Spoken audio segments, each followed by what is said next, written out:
성장이라고 하는 게 없다고 보시면 돼요. 오히려 거꾸로 가고 있을 가능성이 매우 높습니다. 한쪽에서는 막 30% 성장을 하는데 반도체 같은데 그럼에도 불구하고 우리의 성장률이 0.8%밖에 안 된다라고 하는 거는 다른 부분에서는 형편없다는 걸 뜻하고 있는 겁니다. 한국의 기업들이 이제 한국에다가 투자를 안 한다. 청년들은 집에서 그냥 쉬고 있고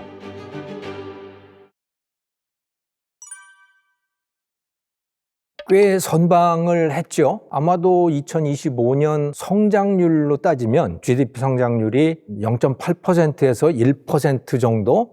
네, 그 정도 될 것 같습니다. 이거는 근데 뭐 우리나라의 성장률로 치면 상당히 낮은 수준인데 그럼에도 불구하고 트럼프의 관세 전쟁이라든가 이 난리를 겪으면서 이루어낸 성과이기 때문에 뭐 선방은 상당히 했다라고 생각이 됩니다. 그런데 우리나라 한국 경제가 지금 겪고 있는 굉장히 심각한 문제가 있습니다. 그것은 내부의 성장 동력이 사라졌다는 겁니다. 우리 스스로 혁신할 수 있는 능력이 다 없어져 버렸어요. 그런 능력도 없고 의지도 없다. 저는 그렇게 생각을 합니다. 뭐 정치권에서는 계속 무슨 혁신을 한다고 외치고는 있지만 우리 국민들이 혁신할 생각이 거의 없다. 그러면 그 경제는 어떻게 돌아가는 건가?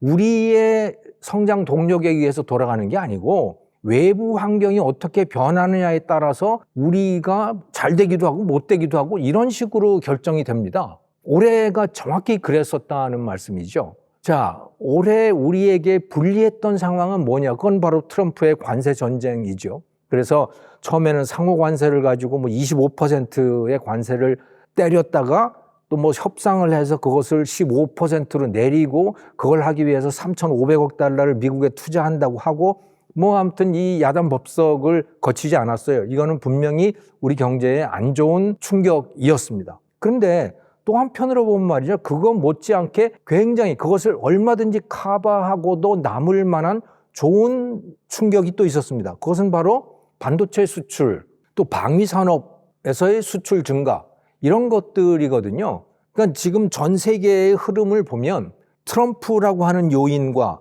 둘째는 전쟁이라고 하는 요인, 또 셋째는 AI라고 하는 요인, 이 세 가지의 특징을 크게 가지고 있습니다. 우리 바깥에서 지금 벌어지고 있는 일들인 거죠. 트럼프라고 하는 요인은 우리에게 굉장히 불리한 요인입니다. 일단은 왜 관세라고 하는 것이 있기 때문에. 또 다른 요인은 바로 전쟁입니다. 나라들끼리 막 전쟁을 하고 있잖아요. 그래서 러시아, 우크라이나가 전쟁을 하고 그것이 끝나면 이게 유럽, 동유럽으로 다 넘어올 가능성이 매우 높기 때문에 전부 다 그 전쟁 준비를 하느라고 야단법석인 상황이고 그러다가 보니까 무기를 사들여야 되고 우리 방산이 반사이익을 받고 있고 그런 것이죠. 또 하나는 AI라고 하는 이 요인입니다. 미국과 중국에서 이 AI를 개발하기 위해서 엄청난 투자들을 하고 있죠.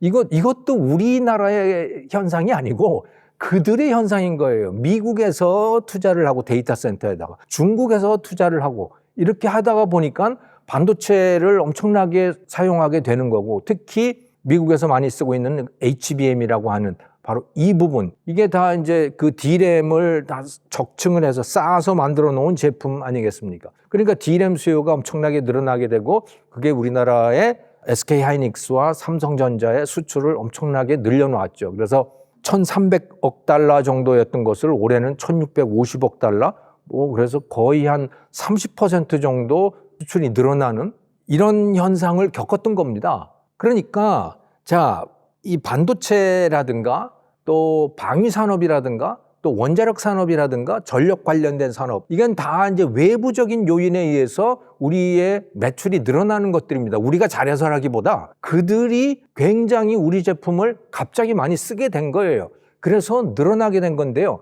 그럼에도 불구하고 우리의 성장률이 0.8%밖에 안 된다라고 하는 거는 다른 부분에서는 형편없다는 걸 뜻하고 있는 겁니다. 그 다른 부분이 뭐냐? 철강이라든가 석유화학이라든가 이런 거 우리 주력 산업 중에는 그런 것들이지만 사실은요. 더욱더 문제인 것이 있습니다. 그거는 우리나라 국민들 80%가 종사하고 있는 부문이에요. 제가 지금까지 말씀드렸던 반도체, 방위산업, 뭐 석유화학, 철강 이런 것들은 이게 다 제조업들이잖아요. 이거 우리나라 그 고용 인원으로 따지고 보면 한 20%도 채 안 됩니다. 그럼 80%의 한국인들은 무엇을 하고 살고 있느냐? 은행 가서 일하고 뭐 배달하고 이러는 사람들이잖아요. 농사 짓고 뭐 재래시장에서 장사하고 학교에서 강의하고 뭐 이러는 거 아니겠어요? 그게 80%를 차지합니다. 그 80%의 상황은 어떠냐? 성장이라고 하는 게 없다고 보시면 돼요. 오히려 거꾸로 가고 있을 가능성이 매우 높습니다. 자, 그러니까 경제라고 하는 거는 그 우리 주력 산업 20%, 그들이 아닌 나머지 80%가 다 합쳐져서 우리나라 경제를 구성을 하잖아요. 근데 우리 눈에, 그러니까 신문에 나오는 거는 다 20%만 나오는 거예요. 나머지 80%는 오히려 거꾸로 가고 있을 가능성이 매우 높다. 이게 지금 우리 경제의 현실인 거고, 그게 한쪽에서는 막 30% 성장을 하는데, 반도체 같은데 전체 성장률은 0.8%에 그 정도에 불과하고 어쩌면 내년이 되면 더 거꾸로 마이너스가 될 가능성도 있는 이유가 바로 거기에 있는 거죠. 청년들은 집에서 그냥 쉬고 있고 이런 상태예요. 그래서 한국 경제가 상당히 걱정이 되는 상태다. 0.8%라고 하는 것의 의미는 저는 그런 것이라고 분석을 하고 있습니다. 환율이 1,450원 갔다가 1,480원 갔다가 다시 요즘에는 그 미국하고 뭔가 합의를 좀 보면서 1,450원대 거기서 이제 오르락내리락 하고 있는 그런 상황인데요. 뭐 그럼에도 불구하고 이건 굉장히 높은 상황인 거죠. 그러니까 거의 우리나라 1998년 외환위기 그 수준으로 지금 환율이 올라와 있는 거고, 이건 우리 원화 가치가 매우 떨어져 있음을 말해주는 것이잖아요. 환율이, 달러에 대한 환율이 높다는 건 우리 원화 가치가 낮다라고 하는 걸 뜻하는 건데. 그런데 사실 이건 더욱더 걱정이 되는 일은 달러 가치도 상당히 떨어졌어요. 그런데 그 달러에 대한 환율이 한국은 더 높아졌다는 얘기는 가뜩이나 달러 가치가 낮은데 원화 가치는 그거보다 더 낮아졌다라고 하는 걸 뜻하는 겁니다. 그건 어디서 확실히 알 수 있느냐? 유로화의 환율을 보시면 알 수가 있죠. 1,700원까지 가 있어요, 지금 유로화에 대한 환율은. 그래서 유럽 여행 가려고 그러면 이제는 굉장히 부담이 되는 그런 상황이 되어 있습니다. 자, 그럼 왜 이렇게 됐는가? 이거는요, 한국인들의 달러에 대한 수요가 매우 높아졌기 때문입니다. 한국인들이 달러를 많이 찾는 거예요. 그리고 외국인들이 원화를 안 찾는 거예요. 그러니까 원화 가치가 떨어지고 달러 가치는 높은 거예요. 한국의 기업들이 이제 한국에다가 투자를 안 한다. 이재명 대통령이 제발 우리나라 그 이재용이니 뭐 정의선 이런 사람들을 불러놓고 투자 좀 많이 해라라고 이제 막 격려도 하고 그러는데, 사실은 저는 억지로 떠다니는 것 같은 그런 느낌이 많이 들었습니다. 그 사람들은 아주 난감할 거예요. 투자를 안 하고 싶어서 안 하겠습니까? 한국에다가? 미국에다가 투자를 하는 이유가 뭐겠어요? 한국에다가 투자를 해봐야 돈이 안 남으니까 한국에다가 투자를 안 하는 거잖아요. 기업들은요, 돈 남으면, 돈이 벌릴 것 같으면 투자하지 말라 그래도 온갖 데서 돈 빌려다가 투자를 한다고요. 그런데 한국에서 투자를 줄이고 미국에다가 투자를 하는 이유는, 미국에다가 투자하는 게 돈은 벌릴 것 같은데 위험은 상당히 높지만 그래도 돈이 벌릴 것 같다. 거기는 보조금도 받을 수 있을 것 같다. 그런데 한국에다가 투자를 하려고 하니 이거는 돈이 도대체 벌릴 것 같지 않은데, 한국에서 사업을 벌리고 나면 이거 수습하기도 쉽지 않을 것 같은데, 이런 걱정들을 많이 하는 거예요. 그래서 한국에다가 투자를 안 하는 거 아닙니까? 예를 들어 생각을 해보십시오. 삼성전자가 삼성 파운드리에다가 어마어마한 투자를 했잖아요. 그런데 지금 어떻게 됐습니까? 그거 TSMC는 엄청 잘 나가는데 삼성은 계속해서 시장 점유율을 쪼그라들고 있잖아요. 돈이 안 벌리는 거예요. 그러니 더 이상 어떻게 투자를 합니까? 거기다가. 그래서 투자가 잘 안 되는 거거든요. 그럼 투자가 거기서 왜 그러면 돈이 안 벌리느냐? 그거는 뭐 외부적인 요인도 있겠지만 국내에서 한국인들이, 한국의 노동자, 경영자들이 그 어려움을 뚫고 나가질 못하고 있는 거예요. 그게 우리의 지금 현실인 겁니다. 그러니까 기업들이 다 외국에다가 투자를 하겠다 그러는 거 아닙니까? 필리 조선소에다가 마스카라고 해가지고 뭐 거기다가 투자하고, 뭐 반도체 공장에도 투자하고, 배터리도 투자하고, 자동차 공장에도 투자하고 그렇게 하고 있잖아요. 그러니까 국내 투자는 줄어들고 기업들의 해외 투자는 늘어난단 말이죠. 그러면 당연히 기업들의 달러에 대한 수요가 늘어날 수밖에 없잖아요. 그 달러는 사들이고 또 그들이 수출을 해서 벌어들인 달러는 이제 원화로 잘 안 바꿔요. 어차피 해외에다가 투자할 거를 염두에 두고 있기 때문에. 그러니까 원화에 대한 수요는 줄어들고 달러에 대한 수요는 늘어나니까 환율이 올라가는 거죠. 그래서 이거는 우리가 그런 이야기 많이 하잖아요. 펀더멘탈이라고 하는 거. 한국 경제의 근본 동력, 펀더멘탈이라고 하지 않습니까? 그게 지금 굉장히 위축되어 있다. 한국에다가 투자를 해서 과연 돈을 벌 수 있는가라고 하는 데 대한 의문이 굉장히 많아지고 있어요. 그거는 기업 경영자들이라든가 지배주주만의 걱정이 아니고 그거는 노동자들, 청년 세대 자체가 지금 그러고 있습니다. 그래서 최근에 여러분들 그 기사를 보시면 집에서 쉬는 청년 세대들이 최고조에 달했다. 80만 명인가? 그냥 실업자도 아니에요, 그 사람들은. 그냥 쉬는 사람입니다. 취업 포기자라고 보셔야 되는 거예요. 그냥 부모에 업혀 사는 사람들. 실업 통계에 잡히려면요, 적극적인 구직 활동을 해야 돼요.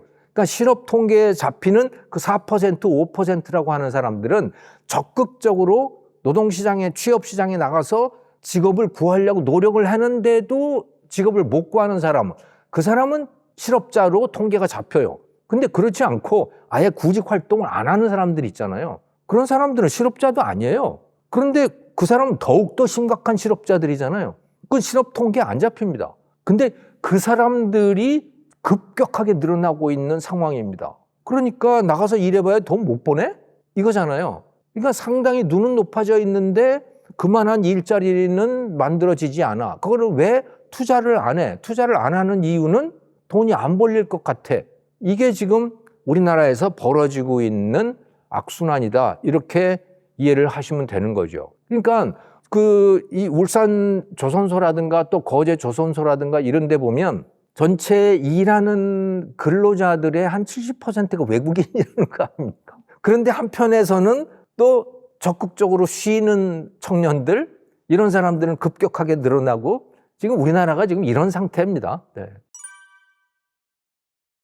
그러니까 우리나라의 80%가 종사하고 있는 이 산업들이 이렇게 멈춰버리고 오히려 거꾸로 가고 하는 이유는 과잉 보호 때문에 그렇습니다. 거기에 창조적인 기업가들이 들어갈 수가 없는 거예요. 예를 들어서 농업에 농업 생산성을 엄청나게 올릴 수 있는 그런 기업이 들어간다. 그건 농협부터 시작해서 모든 사람들이 다 반대합니다, 거기에. 왜? 기존 농민들이 가만히 있겠어요? 트랙터 몰고 뭐 올라와가지고 가만히 안 있을 거예요. 그러니까 이미 농업 혁신을 위한 많은 시도들이 있었지만 다 실패해버렸어요. 정치 때문에 실패해버렸죠. 재래시장도 한번 생각을 해보십시오. 재래시장이 왜 저러고 있습니까? 그거는요, 더 뛰어난 유통 방식들이 들어왔을 때 재래시장이 문을 닫을까봐 다들 걱정하기 때문에 재래시장 보호를 하는 거예요. 대형마트 영업 제한하잖아요. 그러니까 더 뛰어난 유통 방식이 등장할 수가 없는 겁니다.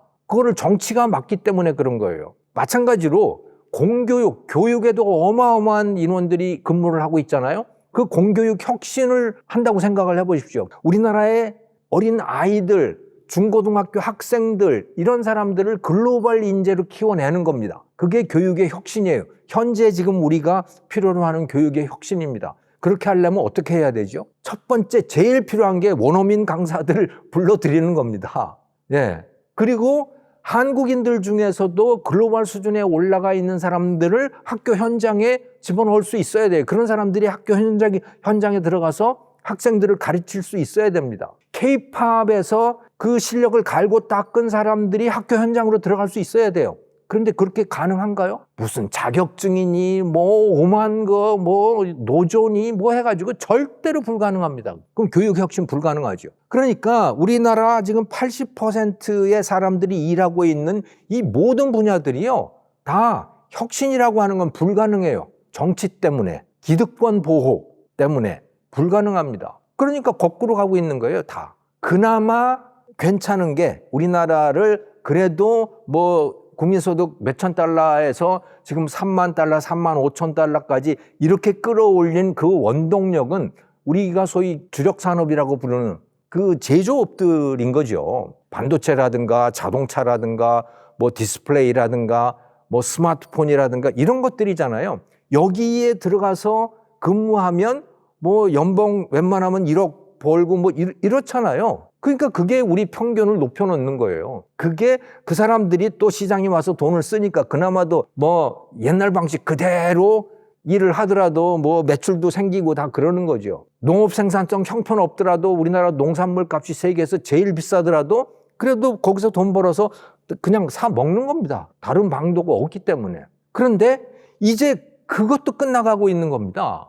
왜? 중국이 우리를 다 따라와요. 철강, 석유화학, 자동차 뭐 이런 것들 다 생각해 보십시오. 중국이 우리 다 따라왔어요.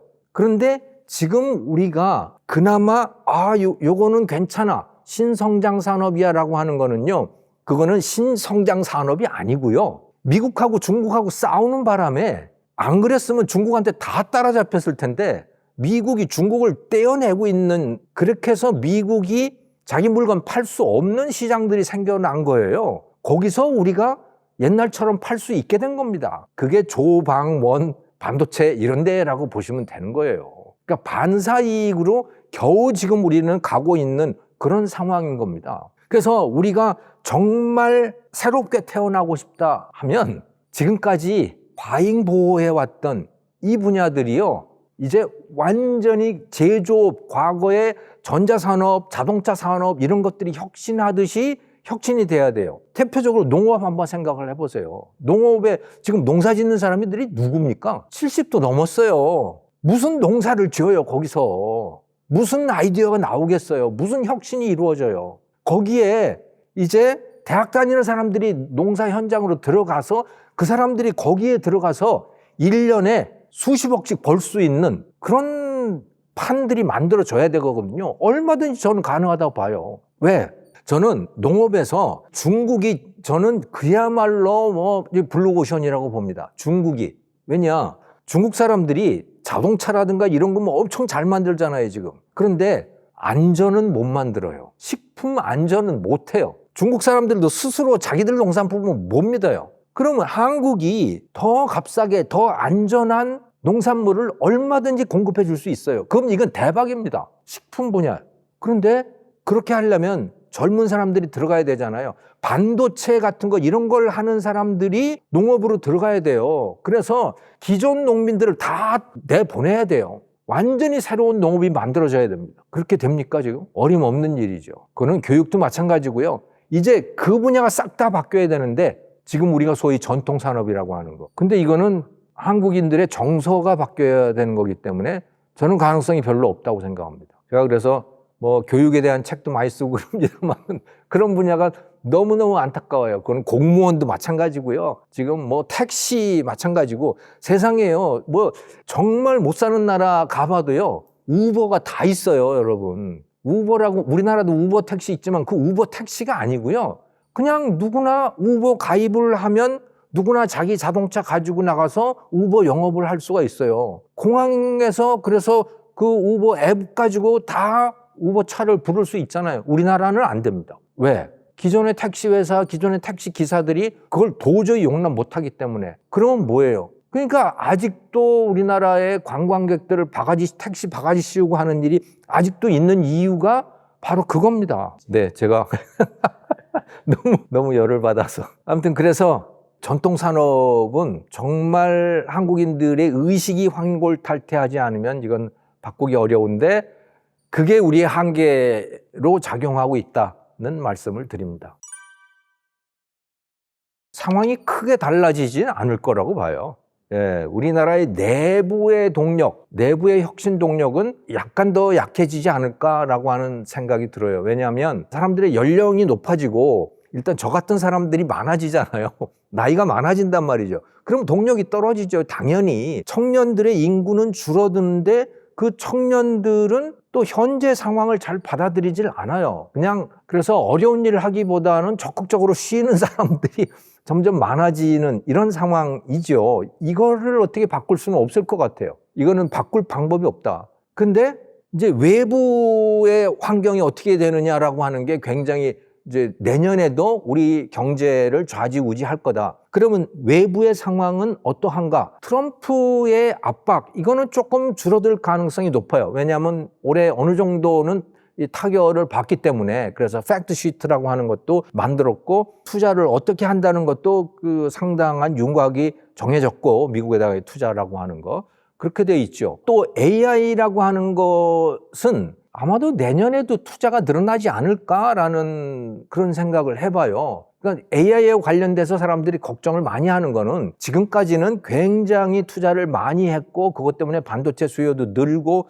이렇게 됐는데, 그런데 이게 거품이 아닌가? 라고 하는 그런 우려들을 굉장히 많이 하잖아요. 거품이라는 이야기는 AI라고 하는 게 결국 결과적으로는 별것도 아닐 것 같은데, 그런데 이게 너무 호들갑 아니야? 이게 아주 쉽게 표현한 거품이라고 하는 겁니다. 그러니까 너무 호들갑을 떨고 사람들이 거기에 환상을 갖고 그래서 엄청나게 투자를 했는데 결국 가다가 보니까 이거 그냥 환상이었네? 그냥 투자만 해놓고 결과는 없고 아무것도 나오는 건 없네? 이렇게 되는 거 아니야? AI가 순 거짓말만 하고 말이지 사용자 기분 좋은 얘기만 하고 실제로 사람의 삶을 크게 바꿔놓지 못하는 거 아니야? 중국에서 그 로봇 가지고 저 야단 법석을 하는데 결국 저거 고철 덩어리 아니야? 만약에 그렇게 된다면 이건 이제 거품인 겁니다. 근데 그렇게 될지 안 될지는 제가 생각할 때는 1년 안에 판가름이 날 것 같지는 않아요. 설령 그것이 환상이라고 하더라도 상당 기간 계속될 가능성이 있다. 어느 정도 좋아지는 상태가 그 정도는 될 것 같다. 뭐 제가 엔지니어는 아니지만 AI 전문가는 아니지만 그래도 1년 안에 꺼질 거품은 아닐 것 같아요. 그러면 뭐 한 1년은 가지 않을까? 뭐 그런 추측을 해보는 거죠. 그래서 AI 투자 증가에 따른 반도체에 대한 수요, 또 전력 관련된 수요, 그러니까 원자력 발전이라든가 또 발전기라든가 뭐 그러니까 터빈이라든가 또 이 전선 관련된 수요들도 굉장히 많잖아요. 이 전기 수요가 굉장히 많기 때문에 그 LS 전선이라든가 이런 데에 대한 수요, 또 변압기에 대한 수요, 이런 것도 뭐 상당히 지속될 가능성이 있다. 또 방위 산업에 대한 수요도 상당히 많을 거고, 핵 추진 잠수함 때문에 조선 이쪽 분야에 대한 투자도 굉장히 많아지고 해서 그런 외부적인 요인에 의한 그 성장 동력, 올해하고 저는 비슷하게 작동하게 될 것 같다. 그런 생각을 해봐요. 올해하고 크게 달라지지 않을 것 같다. 다만 걱정되는 부분은 중국 요인이라고 봅니다. 지금 일본하고 중국이 굉장히 지금 험한 말을 서로 주고받고 그러고 있잖아요. 그래서 어쩌면 중국이 일본에 대한 경제 제재를 할 수도 있는 그런 상황입니다. 그것은 지금 대만 문제를 놓고 일본의 그 다카이치 총리가 대만에서 전쟁이 발발해서 그게 일본에 치명적인 불이익을 준다면 일본이 개입할 수도 있다라고 하는 그런 말을 한 건데, 거기에 대해서 중국이 콜풀 뛰고 있단 말이죠. 그러면 죽여버릴 거야 뭐 이런 말을, 목을 따겠다는 말을 할 정도로 아주 험악한 그런 분위기가 되어 있습니다. 근데 그게 우리도 예외라고만 할 수가 없어요. 왜냐하면 중국의 입장에서 볼 때 한국이 중국에 대해서 직접적으로 거슬리는 말을 하고 있지는 않아요.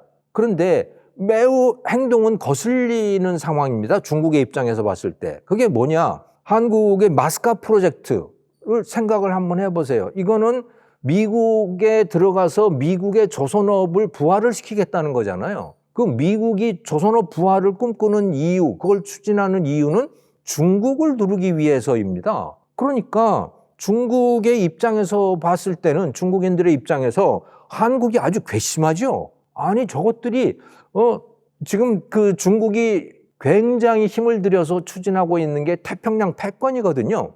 이 서태평양 지역에서 미국이 못 들어오게 하겠다는 거예요. 그래서 이 서태평양에다가 소위 도련선이라고 하는 걸 쭉 연결을 해놓고 선을 쭉 그은 거예요. 자기 머릿속에.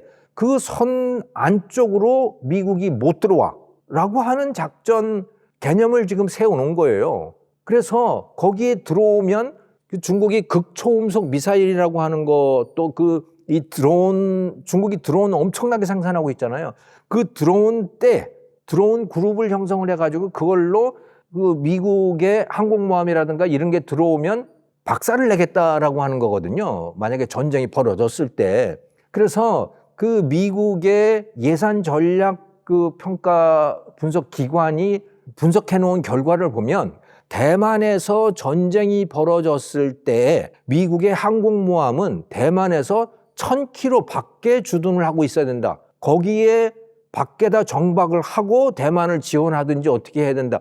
이런 식으로 평가를 해놨어요. 그 안으로 들어가게 되면 중국의 극초음속 미사일에 의해서 박살이 난다라고 하는 거예요. 거의 확실하게 그걸 받아들이더라고요. 그만큼 중국은 이 태평양에서의 패권에다가 엄청난 투자를 하고 있습니다. 그거는 미사일에 대한 투자이기도 하지만 또 그 항공모함에 대한 투자, 잠수함에 대한 투자 이런 것들이거든요. 그래서 중국이 조선산업에다가 엄청나게 투자를 했잖아요. 그리고 이제 압도적인 세계 1위가 된 거거든요. 거기에 비해서 그 미국의 조선업이라고 하는 건 지금 형편없는 상태고, 근데 미국으로서 그 조선업을 다시 부활을 시켜야 태평양 패권을 지키겠는데 그거를 해줄 수 있는 데가 어디냐? 그건 한국밖에 없는 거죠. 그래서 한국에다가 손을 벌린 거고 한국도 미국에 들어가서 그럼 투자를 하겠다고 한 거예요. 한국으로서는 어쩌면 이게 기회일 수 있으니까. 자, 그런데 한국의 미국에 대한 마스카 프로젝트라고 하는 건 중국으로 봐서는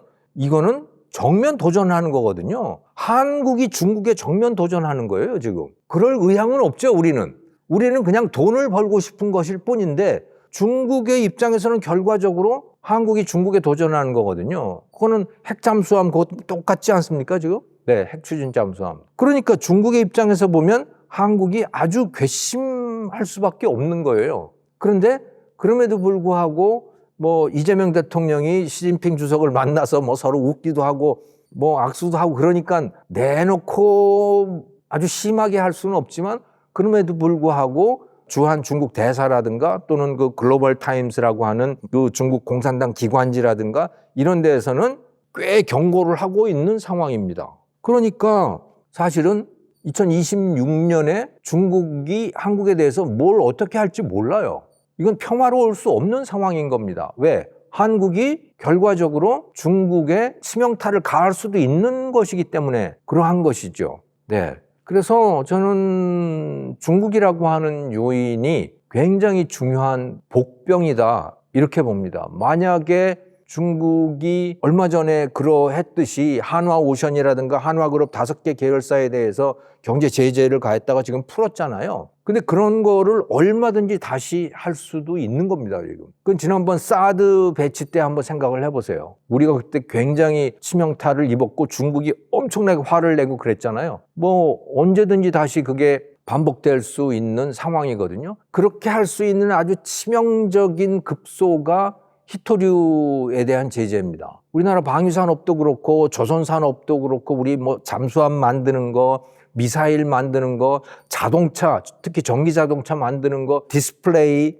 이 모든 거에 다 히토류 금속들이 들어가거든요. 그런데 그 히토류 금속 최종 제품들은 90%가 중국이 공급을 하고 있어요. 그렇게 되어 버렸어요. 우리도 뭐 기술적으로는 할 수 있지만 그렇게 하려면 몇 년이 걸리고 그걸 히토류를 우리가 스스로 하려면 그리고 그렇게 하는데 환경오염이 너무 심하게 발생을 하는 거예요. 우리는 국토가 좁아서 그걸 감당할 수가 없어요. 중국은 저 내몽골 같은데 그야말로 허허벌판 같은 데를 뭐 완전히 그냥 폐허로 만들다시피 해가면서 그 히토류 금속을 정제를 하고 있는 거거든요. 우리는 그렇게 못해요. 그렇게 할 만한 국토가 없어요. 그걸 했다가는 환경단체들이 가만히 있지도 않아요. 그러니까 히토류는 어차피 중국에 의존할 수밖에 없는데 그 중국이 히토류 수출을 금지를 하게 되면 우리는 우리의 주력 업종들이 다 스탑되는 그런 상황인 거죠. 그건 미국도 거의 마찬가지입니다, 지금. 그런데 그걸 가지고 우리를 압박하게 되면 우리가 난감한 그런 상황이라고 보셔야 되는 거죠. 그래서 올해처럼 계속된다면 2026년도 비슷한 상황이겠지만 가장 큰 복병은 중국 요인이다. 저는 그렇게 봅니다. 자산 가격은 올랐다. 내 월급은 안 올랐네? 그거는 한마디로 돈 가치가 떨어져서입니다. 끊임없이 돈을 찍어서 그걸 가지고 뭔가를 하려고 하는 거예요. 그래야 표를 주니까. 돈 가지고 장난 좀 하지 마라. 트럼프가 원하는 사람은 누구인가? 그는 금리를 낮추는 사람입니다. 자기가 돈을 마구 쓰고 싶은 거예요. 국채를 마구 찍어내고 싶고, 그러다가 나타나는 현상이 뭐냐? 금융위기가 나타나게 되는 거죠. 계속 돈 찍어가지고 그걸 이제 무마하는 거죠. 그러다 보면 그 일이 점점 커져서 호미로 막을 일을 가래가지고 막아야 되는 이런 상황이 되는 거죠. 에브리띵 랠리라고 하는 게 자산 가격은 올랐다.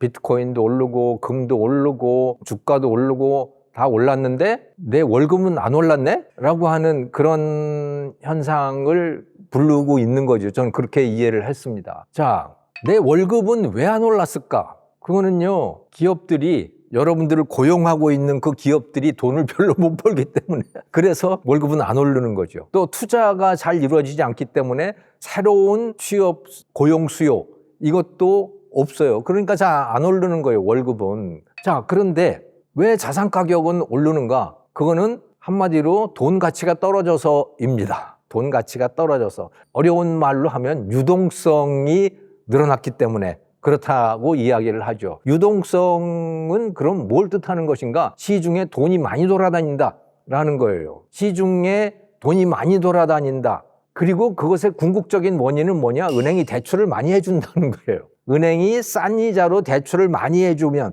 이게 바로 유동성이라고 하는 겁니다. 네. 그럼 왜 그랬을까? 그거는 뭐 나라들마다 다 중앙은행들이 돈을 풀었기 때문입니다. 중앙은행들이 돈을 풀고 또 각국 정부들이 국채 발행을 늘리는 거예요. 그러니까 세금 별로 못 걷는데 쓰는 건 많이 쓰다가 보니까 빚을 많이 낸 거고 그 빚을 감당하기 위해서 중앙은행들이 대출도 많이 해주고 뭐 이렇게 한 거죠. 그렇게 하다가 보니까 돈이 많이 풀렸어요. 근데 그 풀린 돈이 기업들의 생산성을 높인 것도 아니고 기업들의 이윤을 늘린 것도 아니고 그렇다는 거예요. 그러면 그 돈은 어디로 갔느냐? 그게 자산시장으로 간 거죠. 그래서 사람들이 그 돈 빌려다가 풍부한 유동성을 가지고 주식도 사고 금도 사고 비트코인도 사고 그러다가 보니까 그런 자산 가격들이 올라갔다. 내 월급은 안 올라갔다. 이게 참 고민인 거죠.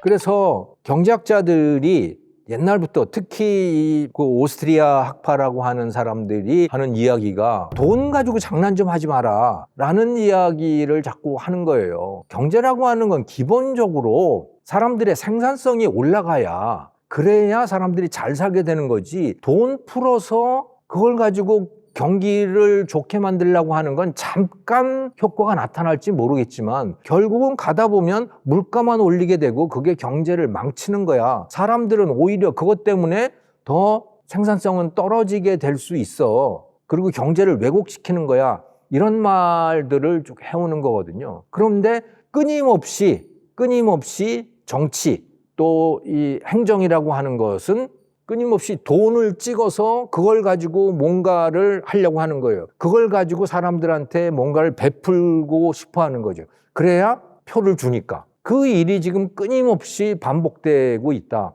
그러다가 나타나는 현상이 뭐냐? 금융위기가 나타나게 되는 거죠. 그래서 2008년에 금융위기 나타났었잖아요. 또 2000년대 초반에 소위 IT 버블이라고 하는 것이 나타나서 그게 꺼졌잖아요. 이런 것들이 다 기본적으로는 돈이 마구 풀렸기 때문에 그것이 감당이 안 돼서 결국은 그 거품이 꺼지는 그런 현상들이거든요. 이게 근데 계속 반복이 되고 있어요. 2020년에 코로나 왔을 때도 똑같은 현상이 있었거든요. 돈 찍어서 그걸 가지고 뭔가를 살리려고 하는 거죠. 그런데 사실은 고통스러운 때들이 있어요. 경제가 고통스러운 때가 있잖아요. 그러면 그거 어떻게 해야 되는데 그거 견뎌내야 돼요.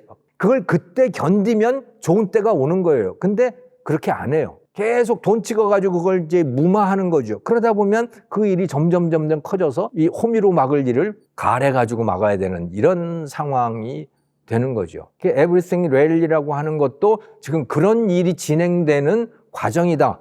이렇게 이해를 하시면 될 것 같습니다.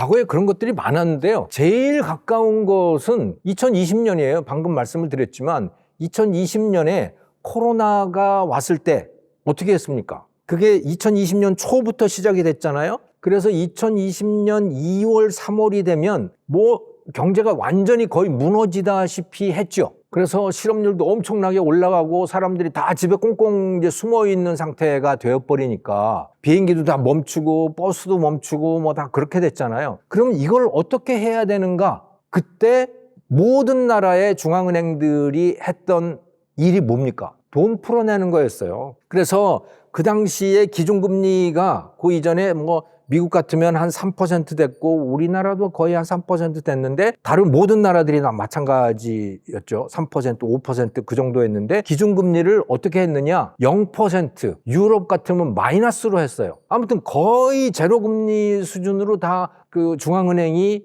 금리를 낮췄거든요. 그게 무엇을 뜻하느냐 하면 중앙은행이 하는 역할이라고 하는 거는 시중은행들 있잖아요. 중앙은행은 시중은행의 은행입니다. 그러니까 중앙은행이 기준금리를 낮춘다라는 이야기는, 즉 0%로 한다라는 이야기는 자, 시중은행들에게 이렇게 얘기를 하는 거예요. 자, 내가 돈을 찍어서 당신들한테 대출을 해줄게. 그런데 그 대출 금리는 0%야. 그러니까 금리 없이 갖다가 써. 그럼 시중은행은 그 돈을 갖다 뭐 하겠어요? 그거 가지고 일반 소비자들한테 대출해 주잖아요. 그러니까 0% 비슷한 금리로 대출을 해주게 되는 거예요. 시중은행들이. 돈이 무한정 풀려나가게 되는 겁니다. 왜? 시중은행들 입장에서는 0%로 빌려오잖아요. 그 돈을. 그러니까 돈이 안 드는 거예요. 비용이 안 들어요. 그러니까 그렇게 하는 거예요. 마이너스 금리라는 건 무슨 얘기냐? 유럽은행이 했을 때. 이 돈 빌려가면 내가 돈 줄게.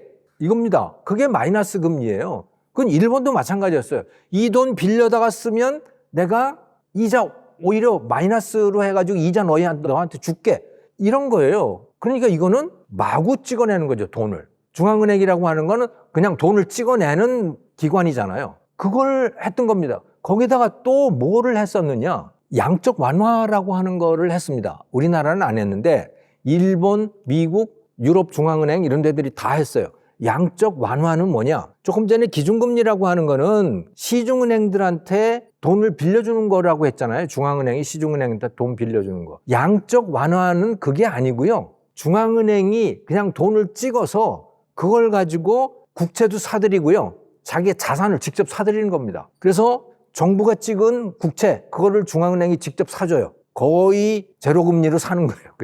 그러니까 정부가 이자 없이 그냥 국채를 발행한다라고 보시면 되는 거죠. 좋죠. 그냥 마구 발행을 하는 거죠. 또 그것뿐만이 아닙니다. ETF 있잖아요. ETF가 하는 일이 뭡니까? 주식 사는 거잖아요. 민간 기업들 주식 사서 주식에 투자하는 거 아닙니까? 그 ETF를 중앙은행이 사들여요. 돈을 찍어서 그 ETF를 상품을 사들이는 겁니다. 그러니까 주식을 사들이는 거죠. 이렇게 하는 게 그게 양적 완화이거든요. 이거를 제로금리로 거의 무한정한 겁니다. 2020년 한 5월부터 본격적으로 이걸 시작을 한 거죠. 그랬더니 2021년 11월쯤 가서 어떻게 됐습니까? 비트코인 어마어마하게 올라가고 주식 가격 모든 게 다 올라갔잖아요. 네. 이게 그야말로 everything rally인 거죠. 그러다가 언제 주가가 떨어졌습니까? 비트코인 떨어지고 다 떨어진 때가 있었죠? 그게 언제냐? 2022년 5월인가? 아마도 그렇게 기억을 하는데 그때 무슨 일이 있었느냐? 2022년 2월 달에 러시아가 우크라이나를 전면 침략을 했습니다. 그렇게 되다가 보니까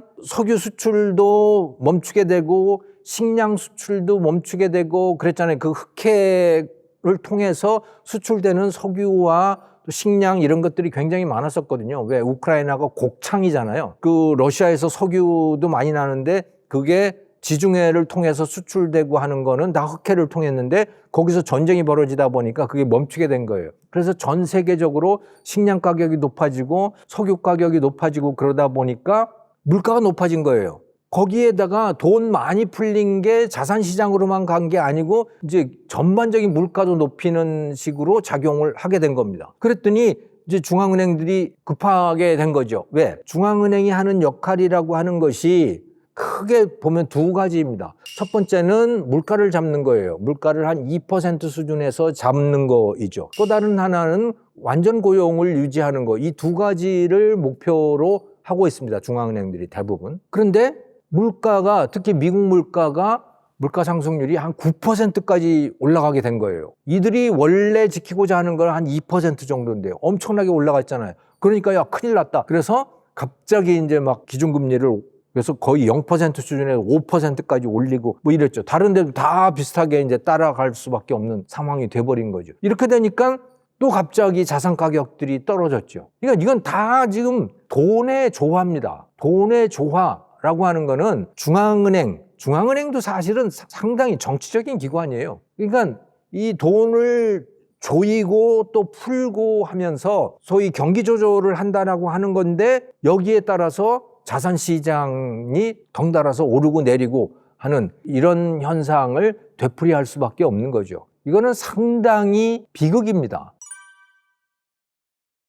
그래서 비트코인이라고 하는 게 왜 나왔었냐면 그 사토시 나카모토라고 하는 사람이 비트코인을 만들어서 이 세상에다가 그 비트코인 프로그램을 풀었잖아요. 비트코인이라고 하는 게 사실은 이건 돈도 아니고 아무튼 묘한 거죠. 그냥 컴퓨터 프로그램이잖아요. 비트코인이라고 하는 게. 그런데 이것을 사토시 나카모토라고 하는 사람이 존재하는지 안 존재하는지 이 사람이 한 사람인지 여러 명인지도 알 수 없는 그 어떤 세력에 의해서 비트코인이 나왔는데 그때 이 비트코인을 이 세상에 내보내는 그 취지를 발표를 했었죠. 그게 인터넷으로 다 퍼졌잖아요. 그 취지는 뭐였느냐? 분노였어요. 분노. 무엇에 대한 분노인가? 아니 이 중앙은행들 또 이 정치권 여기가 돈을 갖고 너무 장난질을 많이 한다라고 하는 거였어요. 장난질이 예를 들자면 이런 거죠. 1971년까지 전 세계는 금본위제를 하고 있었죠. 그래서 미국 달러하고 금하고 태환하는 제도를 갖고 있었습니다. 그래서 금 1트로이 온스당 35달러 요거를 바꿔주는 체제였어요. 그러니까 미국 달러라고 하는 거는 금하고 딱 연동이 되어 있는 요거였죠. 요게 1945년부터 거의 한 25년간 계속되어 왔던 겁니다. 그리고 다른 나라들 통화하고 미국 통화가 또 이렇게 고정된 환율로 운영되어 왔어요. 그러니까 전 세계가 다 금본위제였다고 보시면 되는 겁니다. 미국 달러의 가치는 바로 금의 가치였다.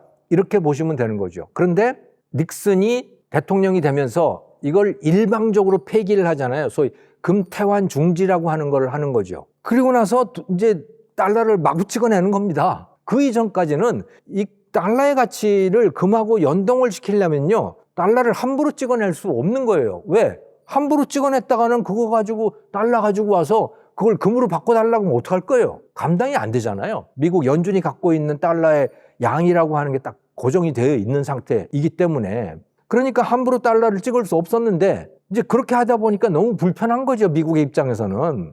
돈을 찍고 싶은데 특히 월남전 같은 거를 해야 되는데 그럼 돈이 많이 들어가지 않습니까? 그러니까 돈을 찍고 싶은 거예요. 그래서 이거를 일방적으로 안 하겠다고 선언을 한 거예요. 그래서 세상이 이제 완전히 엉망이 돼버린 거죠. 그리고 나서 달러 가치가 어떻게 되겠습니까? 마구 찍어내니까 달러 가치가 계속해서 떨어지잖아요. 그래서 얼마까지 떨어졌느냐? 이제 금 1온스당 얼마입니까?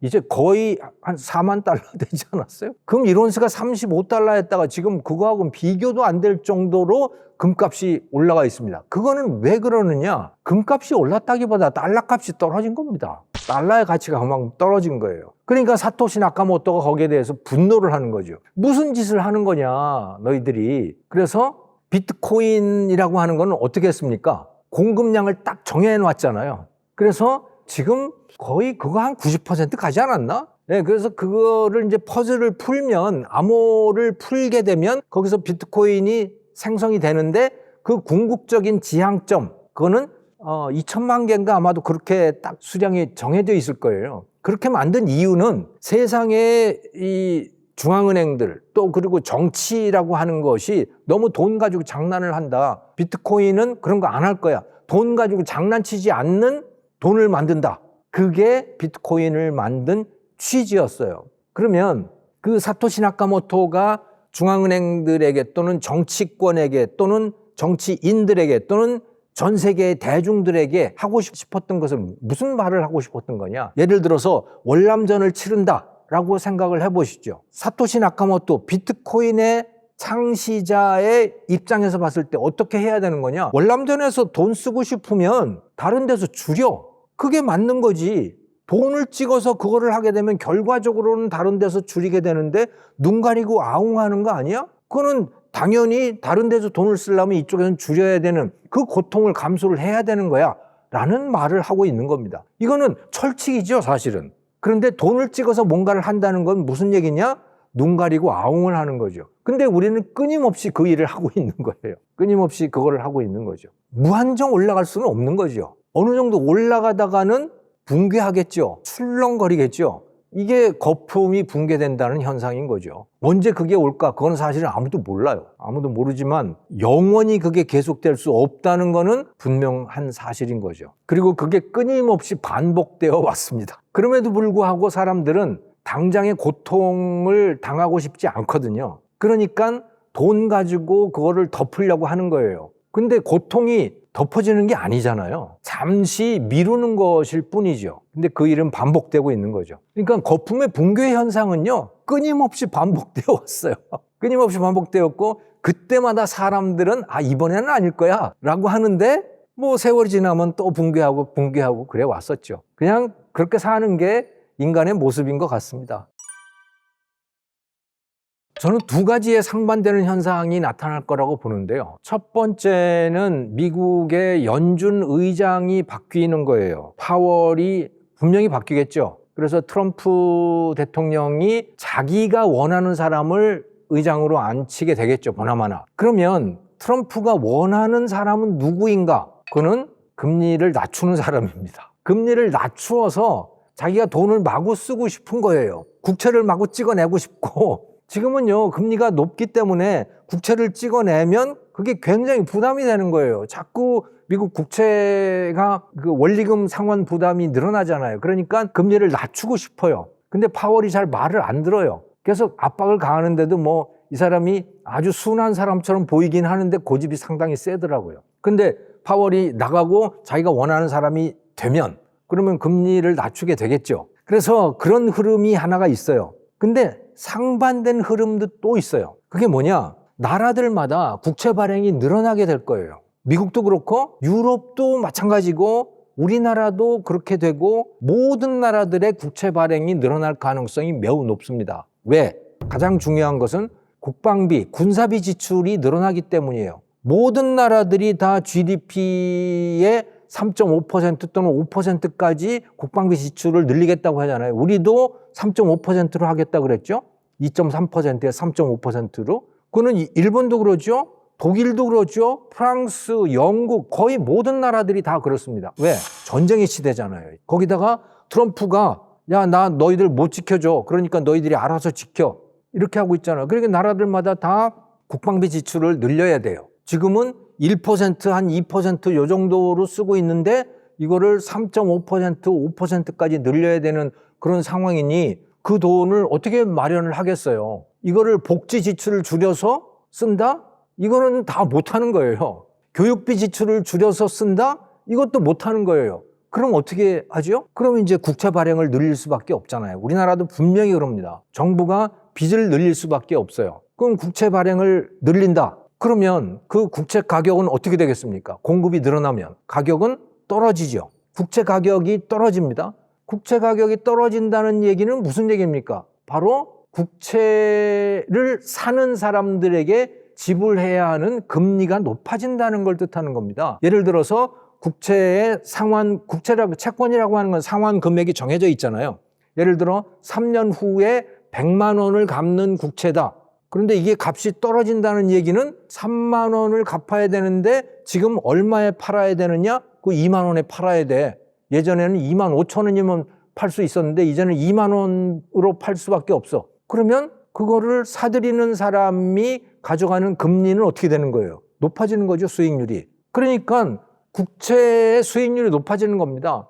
그러면 그것은 전체 시장 금리를 다 높이게 돼요. 왜? 다른 민간에다가 대출해 줄 또는 빌려줄 그런 투자금들이 국채로 와서 다른 데는 부족해지잖아요. 그러면 다 금리가 높아지게 되는 거죠. 그래서 상반된 두 가지의 움직임이 나타날 수 있습니다. 하나는 트럼프가 파월을 내보내는 거 아니죠. 임기가 끝나고 자기 사람을 들여서 그 사람이 새로운 의장이 금리를 낮추게 될 가능성이 매우 높다. 그게 전 세계에 영향을 미치게 될 것이다. 또 다른 하나는 근데 상반된 움직임으로 군사비 지출이 나라마다 다 늘어나기 때문에 국채 발행이 늘고 그래서 국채 수익률이 높아지게 되고 그게 시장 금리를 끌어올리는 역할을 하게 된다. 상반된 두 가지 움직임. 저는 그렇게 내다보고 있습니다. 금리가 높아지면 자산 가격은 떨어질 텐데 또 금리가 낮아지면 자산 가격을 올릴 테니까 그 상반된 효과들이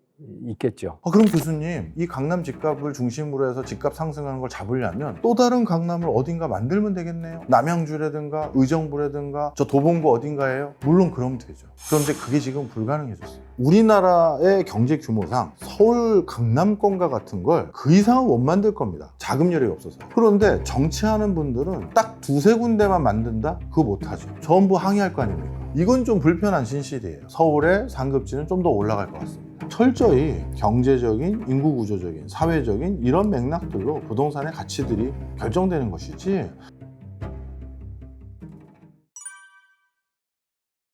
지난 정부 또 지지난 정부 가장 큰 숙제였던, 어떻게 보면 또 서민이 가장 크게 고민하고 있는 부분들인 부동산에 대해서 새 정부는 좀 더 다른 정책이 있겠지, 그리고 새 정부에 대한 대답, 해법은 좀 남다르겠지, 뭐 기대했던 분도 계시고, 또 새 정부가 오히려 부동산 더 망치는 거 아니야? 걱정하는 분들도 계셨습니다. 자, 그런데 결론은 뭐냐? 새 정부의 여러 행보들을 지켜봐왔던 제 결론은요, 부동산은 물리적인 시간이 걸린다. 이걸 근본적으로 치유하려면. 왜냐하면 첫 번째, 공급 사이드에서 해법과 수요 사이드의 해법 두 가지 우리 얘기하지 않습니까? 둘 중에 하나만 할 필요 없잖아요. 국가적인 문제고 사회적인 문제를 해결하는데 둘 다 가동이 돼야 더 원활하게 해결하지 않겠습니까? 근데 그 중에 대표적인 공급 사이드의 해법들은 이게 그냥 단순히 뭐 동네에서 껌 하나 만드는 게 식빵 하나 구워내는 게 아니라 집을 짓는 겁니다. 그리고 대규모 도시를 만들어야 될지도 모르고요, 높은 아파트를 지어야 될지도 모릅니다. 이런 것들은 나름대로 물리적인 시간이 들 수밖에 없어요.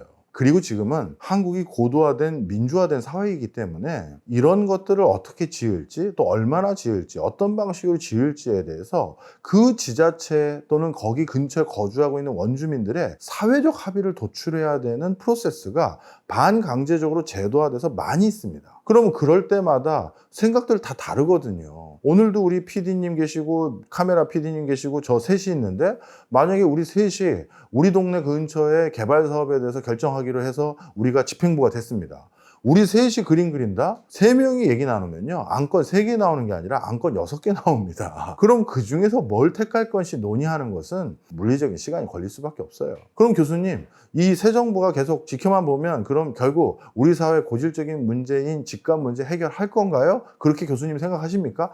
제가 무조건 해결한다는 것도 아니고요. 정부가 바뀌었는데 나름대로 부동산이란 문제를 해결하는 데는 시간도 걸리는 부분도 있다, 이런 얘기를 드리는 거고, 뭐 하겠다라는 걸 정말 할 수 있는 사람들인지 해낸 건지 아니면 결국 또 실패한 건지를 그 공급 사이드에서 확인하는 건 물리적인 시간을 주셔야 됩니다. 그래서 2년, 적어도 국정의 절반이 흘러간 2년 반을 지켜보고, 아이고 얘네들도 결국 해결 못했구만, 아니면 그래도 얘는 조금이나마 공급 사이드에선 기여했네, 이런 소리를 우리가 그때 가서야 판단할 수 있다, 이렇게 말씀드리고요. 지금은 공급 사이드에서도 아주 괄목할 만한 성과를 낼 것으로 보여지지는 아직은 않습니다. 그 다음에 수요 사이드입니다. 이 수요 사이드는 입장이 좀 다릅니다. 어떻게 입장이 다르냐? 집을 이미 구입한 사람 입장에서는 내가 이 집장만 하나 하려고 평생 돈 모았다라는 분도 계실 거 아니에요. 물론 부모 잘 만나서 아니면 운 좋게 뭐가 대박 나서 집 산 사람도 있겠죠. 그런데 뭐 이게 비율이 어떻게 되냐라고 말하긴 참 애매하지만 상당수의 사람들은 부모 잘 만난 사람이 아니겠죠. 상당수는 서민이나 중산층이잖아요. 그러니 대부분은 한 푼 두 푼 모아서 종잣돈 만든 거고, 그리고 그걸 바탕으로 대출 껴서 집을 샀는데 그 집 산 것도 아직 대출 꼈으니까 내 집이 아니잖아요. 그러면 앞으로 20년 거치나 30년 거치로 그 집값을 갚아야 되는 상황인데, 그런데 30년을 갚아야 될 물건을 샀는데 그 집값이 떨어졌다? 야, 떨어지게 만들겠다? 그 어느 정권을 그런 유권자들이 좋아할까요? 그죠?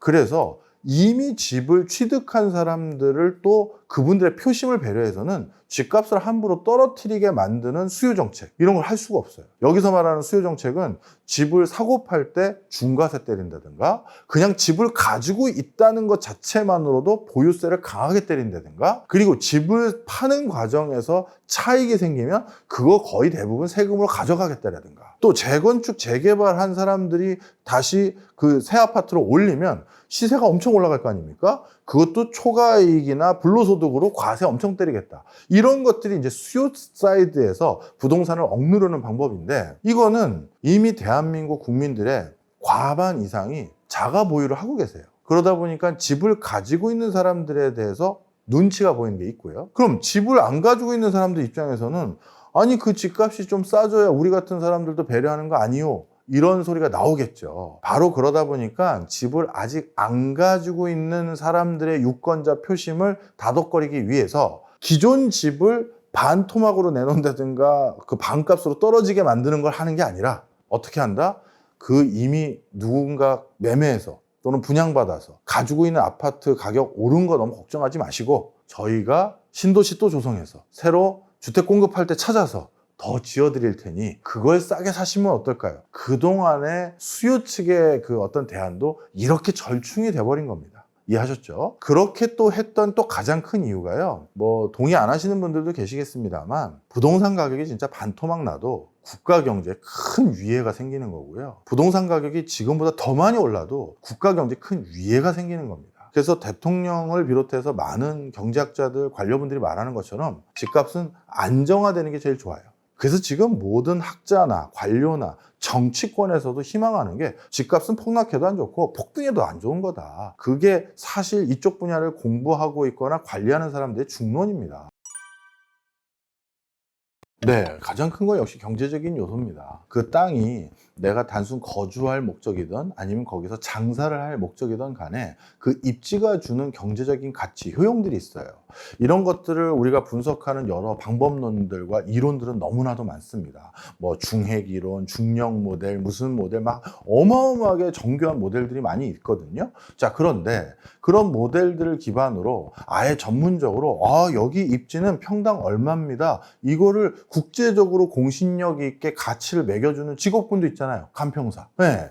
그래서 이거는 철저히 경제적인 가치에서 결정되는 거지, 그냥 허망하게 아무 실체도 없는데 야 이게 진짜 이 동네가 이 가격까지 올라가도 되는 거야? 이렇게 막연한 뜬구름 잡는 투자라고 보시는 거는, 그거는 부동산에 대해서 큰 오해입니다. 그러면 그 입지적인 효과가 서울과 같은 도시들이 국제적으로 어떻게 돼가고 있느냐, 이건 좀 불편한 진실이에요. 전 세계적으로 서울과 같은 입지를 가진 도시에 대한 선망도, 그리고 활용도, 그리고 그런 것들이 가지고 있는 경제적 가치가 훨씬 더 높아지고 있어요. 그러다 보니 서울 지역은 저도 여러 차례 방송에서 또 저희 유튜버들은 늘 말씀드리지만 거짓말을 못합니다. 다 흔적이 어딘가 영상이 남아있잖아요. 2년 전에 어디 유튜브에서 뭐라고 하셨다, 3년 전에 뭐라 하셨다.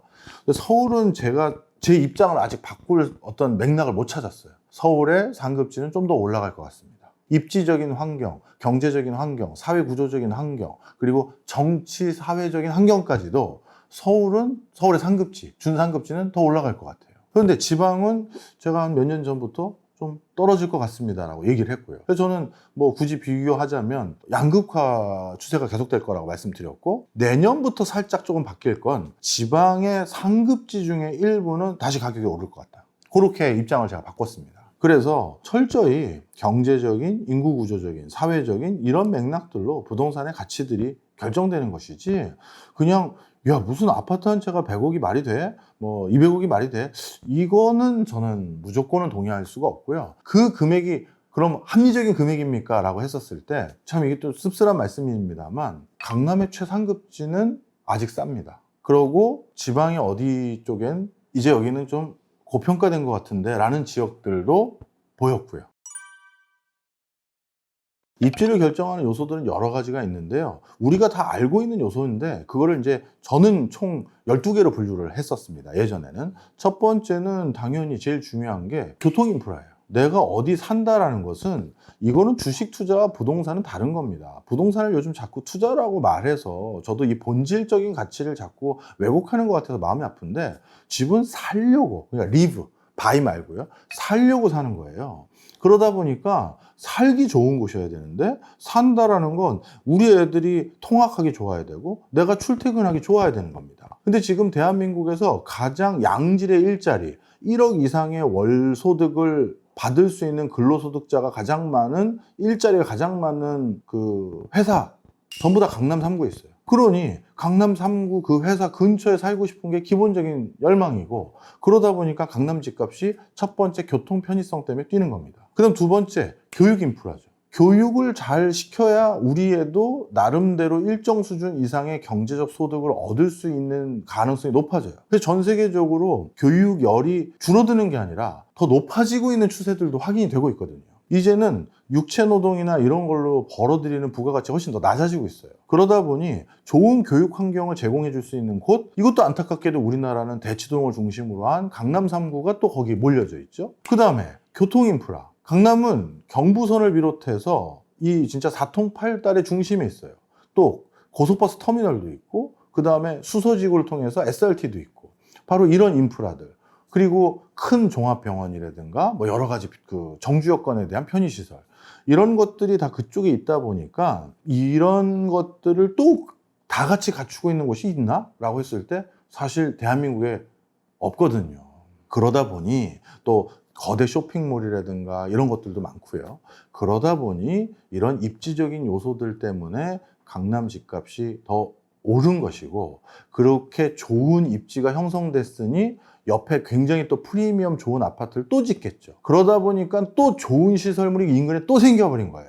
그러니까 이게 자꾸 선순환을 그리게 돼버린 거죠.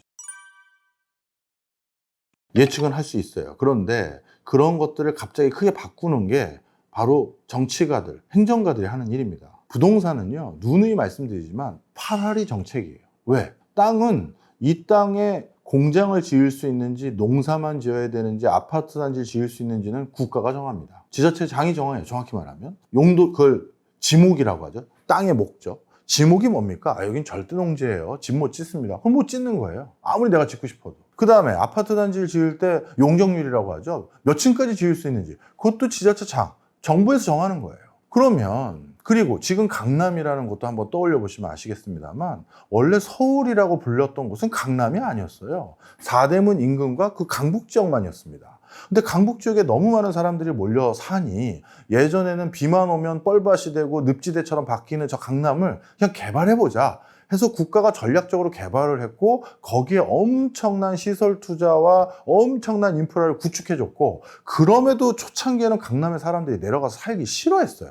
거긴 없는 사람들만 가서 사는 곳이지 그 비 오면 맨날 저 물에 잠기는데 거기서 누가 살아 했는데 그걸 정부가 적극 육성해서 지금은 대한민국의 모든 사람의 꿈 아닌 꿈이 된 곳으로 바꿔버린 거예요. 그러면 이거 다 정부의 힘으로 한 거잖아요. 그래서 부동산에 대해서 정부에게 자꾸 저희가 책임을 물으라고 하는 책임을 자꾸 묻는 이유가 거기에 있는 거예요.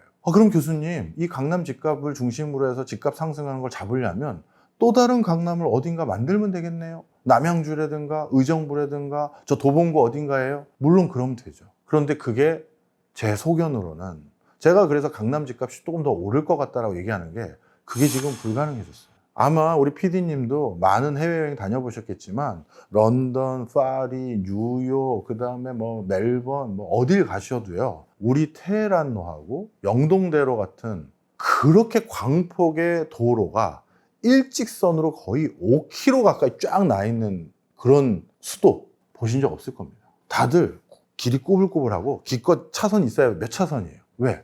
너무 오래된 도시들이고 그 뒤에는 그거 도시 정비하려면 시민들의 저항과 반발이 장난이 아니거든요. 여기 우리 9대째 사업하고 있고 장사하고 있는데 갑자기 여기 도로 낸다고 나보러 어디 이사 가라? 절대 동의 안 하는 거예요. 그런데 우리나라는 그게 가능했던 게 예전에 권위주의적인 정부였잖아요.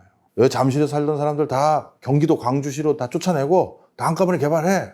그리고 여기는 어떻게 하고 이걸 그냥 말 그대로 군인 정신으로 진짜 군발이시고 쫙 밀어엎고 그냥 단기간에 쫓아내 정부에 보상 안 해줘도 그 서슬퍼런 정부에 누가 감히 민원을 넣고 항의를 하고 나는 피해를 봤다라고 얘기하겠습니까? 그러니 단기간에 그런 게 조성이 가능했던 거예요. 근데 지금은 도봉구에 그런 거 하겠다고 누가 나섰다. 그러면 일단 투기 세력들 미리 냄새 맡고 들어오고, 그럼 그거 조성하려면 야, 이미 서울인데 개발할 용지만 확보하는데도 돈 엄청 들걸요. 그러면 정부가 실제 개발할 땅은 샀지만 올릴 돈은 없을 수도 있어요. 그래서 지금은 제2의 강남을 만든다는 게 우리 사회 구조상 정말 쉽지가 않다. 그럼 아예 우리 세종시처럼 지방에 만들면 어떠냐? 그것도 제가 불가능하다는 게 이전 정권에서 확인을 해줬어요. 왜? 우리나라의 경제 규모상 서울 강남권과 같은 걸 두세 개 만들면 그 이상은 못 만들 겁니다. 자금 여력이 없어서요. 그런데 정치하는 분들은 딱 두세 군데만 만든다? 그거 못하죠. 그럼 거기 지정 안 되어 있는 다른 지자체에서 전부 항의할 거 아닙니까? 그래서 지역별로 다 해줘야 되는 거예요. 그게 혁신도시죠. 그러면 지역별로 다 골고루 11개 가까이 혁신도시를 만들어주면 그 혁신도시 하나하나에 들어가는 인풋이라는 건 제한될 수밖에 없겠죠. 강남 같은 명품 도시를 만들기가 쉽지 않은 거예요. 그럼 이런 정치적인 굴레로부터 어느 국회의원이, 어느 대통령 후보가 자유로울 수 있다? 저는 쉽지 않다고 생각합니다. 바로 이런 맥락들이 지금 우리 사회에 있는 거죠. 저는 휴지 조각이라는 극단적인 표현은 동의하지는 않습니다만 현금의 가치가 점점 떨어지는 것은 분명한 사실로 보입니다. 이제는 적극적으로 투자를 좀 모색해야 되는 상황이시고요. 반드시 소액이라도 돈을 넣어놔야 됩니다. 내가 그 시장에 투자 안 해놓고 있는데 매일 쳐다본다고요? 그런 경우 드뭅니다. 아직 투자 준비가 안 된 분들에게는 억지로 투자라고 말씀드리지는 않습니다. 하지만 그렇지 않을 경우에는 예전에 비해서 내 상대 소득이, 자산이 줄어들었구나 라고 생각하실 수 있는 여지는 곧 생길 겁니다.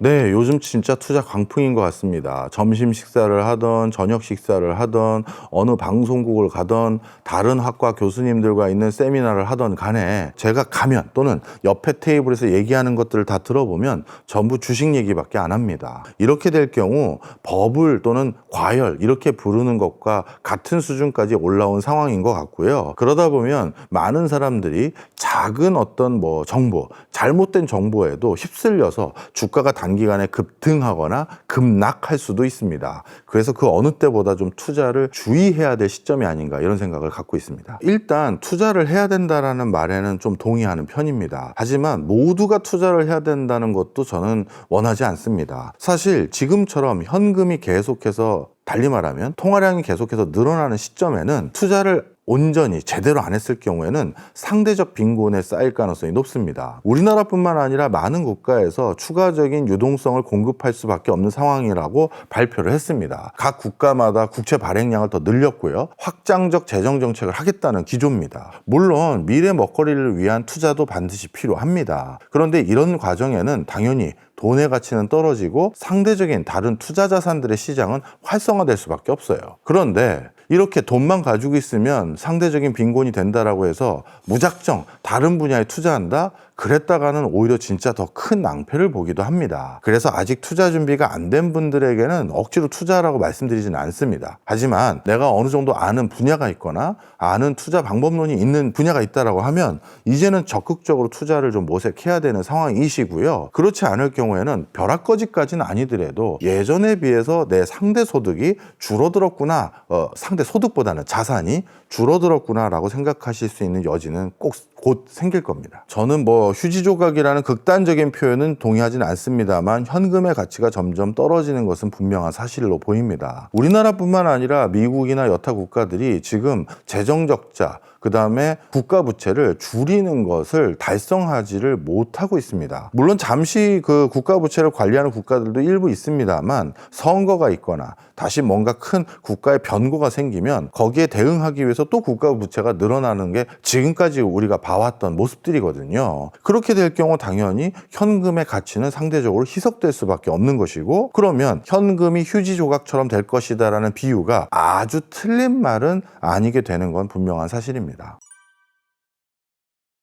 사실 방송 다니면 가장 많이 듣는 질문이 이 질문입니다. 지금 돈 있으면 어디에 투자해야 될까요? 그 질문의 원래 대전제는 답이 하나만 있다라고 생각하고 던지는 거일 가능성이 있는데요. 사실 투자의 장점이자 단점이 답이 여러 개라는 점이 장점이자 단점입니다. 예를 들어서 투자자마다 위험 회피에 대한 성향들이 다릅니다. 누군가는 나는 위험을 기꺼이 수용하더라도 높은 수익을 희망한다라는 분이 계시고, 또 어떤 분은 나는 절대 웬만하면 원금 손실이 일어나지 않았으면 좋겠다라는 극단적인 보수성을 가진 분들도 섞여 있습니다. 그러면 이런 다양한 투자에 대한, 특히 리스크에 대한 생각이 다른 사람들은 당연히 1,000만 원 있을 때 가장 적합한 투자 대상도 다르게 되는 겁니다. 그렇기 때문에 일단 1,000만 원의 투자금이 있다면 어디에 투자할 것인가에 대해선 나 자신에 대한 습성을 먼저 확인하시는 게 중요하고요. 그 다음에 나에게 이 1,000만 원이 어느 정도의 가치가 있는지가 두 번째 요소입니다. 내가 가진 전 재산에 가깝다. 그러면 아무리 내가 위험 선호 성향이 있는 사람이라 하더라도 너무 모든 돈을 위험한 곳에 던지는 건 바람직하지 않습니다. 반대로 이 1,000만 원이 나에게는 정말 의미 없는 수준으로 작은 돈이다라고 하면 그 사람은 한번 위험성 있는데도 돈을 넣어보는 게 나쁘지 않을 거예요. 참 이게 불편한 진실이자 조금 우리가 참 너무 부럽다 생각하는 에피소드 하나 말씀드리면요. 미국계 제 친구 중에 한 명이 모처럼 페이스북 메신저에서 서로 톡을 했었습니다. 근데 자기가 관리해주는, 그 친구가 미국 회계사인데요. 한국 사람인데 미국 회계사로 미국에 살고 있습니다. 근데 자기가 돈 관리해주는 고객 중에 한 명이 아주 잘 나가는 CEO인데 어느 날 자기한테 물어보더래요. 나이가 좀 많으신 분인데, 회계사님은 비트코인 잘 아십니까? 그래서 예, 저도 조금 투자하고 그리고 뭐 나름대로 비트코인 공부도 좀 했습니다. 그랬더니 물어보셨대요. 그 CEO 분께서 나이가 80 가까이 되는. 비트코인 그게 뭐예요? 하고 다 물어보길래 설명을 다 해드렸답니다. 그랬더니만 솔직히 그분이 비트코인을 다 이해도 못했고 뭔지도 잘 모르셨대요. 그런데 뭐라고 하셨냐면, 그게 벌써 5, 6년 전이었는데, 그럼 이렇게 하시죠. 뭐 내가 믿는 우리 회계사님도 투자도 했고 내가 잘 들어봤더니 난 뭔지도 모르겠는데, 그래서 큰 돈 말고 소액으로 10억만 넣게요. 그러면 그분에게 10억은 없어도 되는 돈이었는지 모르겠죠. 세상에, 그런데 그 10억이 지금 얼마가 됐겠습니까? 몇 년 전이니까요. 바로 지금 분산 투자의 위력을 제가 또 하나 말씀드린 겁니다. 아무리 내가 위험을 선호하지 않는 습성이라 하더라도 어느 정도 내가 이 돈 없어도 되는 돈이다라고 할 수 있는 돈은 과감하게 위험한 데 넣어보시는 것도 나쁘지 않아요. 진짜 없어도 되는 돈. 뭐 더대 부호는 10억이 없어도 되는 돈인지 모르겠습니다만, 우리 같은 서민들은 100만 원일지 200만 원일지 뭐 500만 원일지 모르겠습니다만, 그 돈을 정말 위험한 곳이니까 안 넣는 것이 아니라 누군가가 그 부호 말고 우리 눈높이에 맞춰서 나한테는 500만 원 정도가 없어도 되는 돈이니 나는 그 돈을 그냥 5, 6년 전이나 6, 7년 전에 비트에 넣어놨다.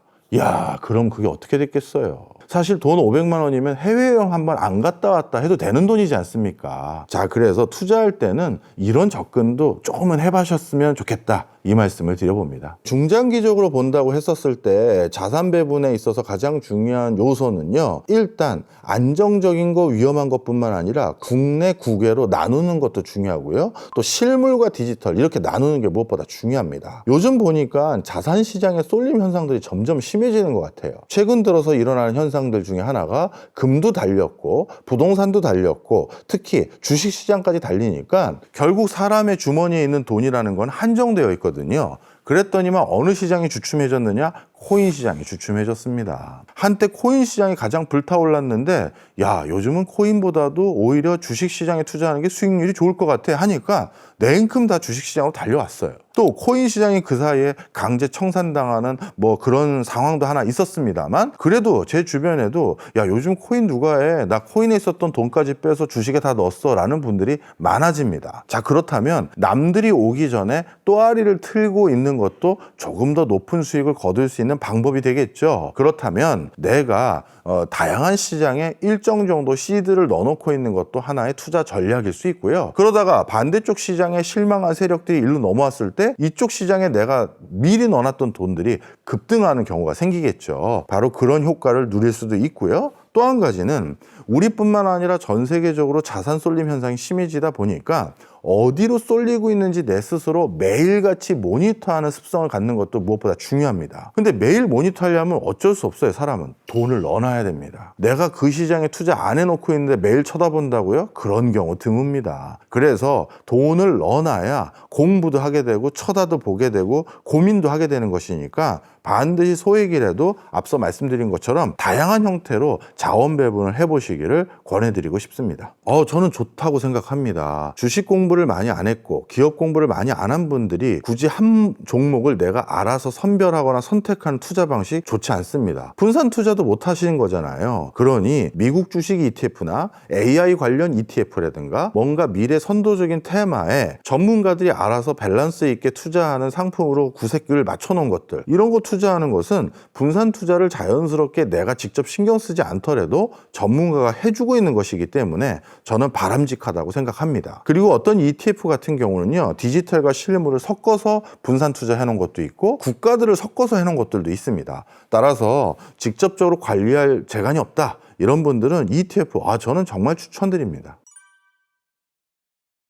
저는 앞으로 AI와 로봇이 한 20-30년 동안의 혁신을 리드할 분야다, 이렇게 말씀드리고 싶습니다. 뭐 요즘 신재생 에너지를 비롯해서 배터리라든가 원전이라든가 전력 인프라, 이런 여러 가지 테마들이 떠오르고 있는데요. 결국 이런 것들이 왜 요즘 주목받고 있느냐라고 했었을 때 전부 AI를 구현하기 위한 환경을 구축하기 위한 것이고요. 이제 로봇도 피지컬 AI라고 불리우는 AI 범주에 해당되는 물성을 가진 대상입니다. 따라서 이 AI라는 테마는 과거 우리 인터넷 테마 또는 스마트폰 테마처럼 한 10년 이상 지속될 테마다, 이렇게 생각해 주셨으면 좋겠고요. 전혀 새로운 무슨 바이오에 무슨 테마가 있다, 이렇게 보지 마시고 전부 AI로 귀결돼서 해석할 수 있는 것들이 대부분이다, 이렇게 이해해 주셨으면 좋겠습니다. 금을 지난 몇 세기 동안 지켜봐왔던 사람으로서 금의 특성이 하나가 있는데요. 금도 새로 채굴을 하고 채광을 합니다. 그러다 보니까 공급이 자꾸 더 생기죠. 근데 금을 캐내면 이게 어딘지 모르겠습니다만 유통시장에서 다 사라져 버립니다. 금을 우리가 소비하는 방식의 50% 이상은 귀금속입니다. 그러면 누군가에게 반지나 귀걸이나 목걸이로 들어갔다는 건데, 자, 많은 분들이 아실 거예요. 내가 아이 돌반치로 반지를 사줬다던가, 아니면 아내에게 또 남편에게 액세서리로 반지나 뭘 사줬다, 목걸이를. 그랬을 때 갑자기 급전 필요하다고 그걸 냉큼 팔아버리나요? 아니죠. 이거는 의미가 있는 물건인 거잖아요. 가치가 있는 의미고요. 그러다 보니까 그런 물건으로 변화된 금은 시장, 유통시장에서 빠져버립니다. 누군가의 물건으로 그냥 저장돼서 그냥 유통시장에서 빠져버려요. 그래서 금은 원래도 희소한 물건이지만 더 공급해서 희소성이 사라지는 것이 아니라 가치 연수는 점점 얼마 안 남았는데 캐낸 금은 자꾸 어딘가 빠져버립니다. 그리고 최근 금을 가장 많이 사는 주체들이 각 국가의 중앙은행들인데, 그것은 이제 달러 가치에 대한 우려, 그리고 새로운 화폐 가치에 대한 대응력, 이걸 위해서 중앙은행에서 금바와 금괴를 대거 많이 샀는데, 이것도 국부를 저장 관리하기 위한 목적인 것이지 중앙은행이 금시세 조금 올랐다고 하고 내다 팔고 이런 것들이 아니거든요. 따라서 가치가 유지되기 위한 가장 근원적인 원칙, 희소성이라는 측면에서 금은 여전히 투자 매력이 있다, 이렇게 말씀드릴 수 있습니다. 그렇지만 최근 너무 급격히 올랐기 때문에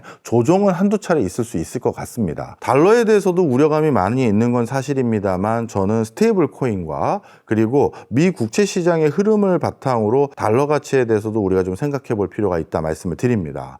사실 미 국채 시장의 흐름이 어떻게 돼가고 있냐 하면요, 앞으로 미국이 2040년까지 국채를 더 많이 발행할 것으로 보여집니다. 그러면 국채 가격이 떨어질 가능성이 있고, 그리고 국채 금리는 올라갈 가능성이 있습니다. 그러면 미국의 국채 금리가 올라간다? 이건 전 세계 시중 금리가 적지 않은 수준으로 유지될 수 있는 가장 근원적인 요인 중에 하나입니다. 그러면 많은 국가의 시중 금리가 올라가고 있는, 유지되고 있다라는 건 화폐 가치가 완벽하게 폭락하는 것은 아니고 어느 선 이하로는 떨어지기가 어렵다라는 것을 방어해주는 수단이 되거든요. 근데 가장 대표적인 화폐가 또 달러거든요. 따라서 달러가 점진적으로 더 약세로 바뀔 것은 분명해 보이나 그 속도가 우리가 우려할 정도까지는 아닐 것이다, 이렇게 저는 정리하고 싶습니다.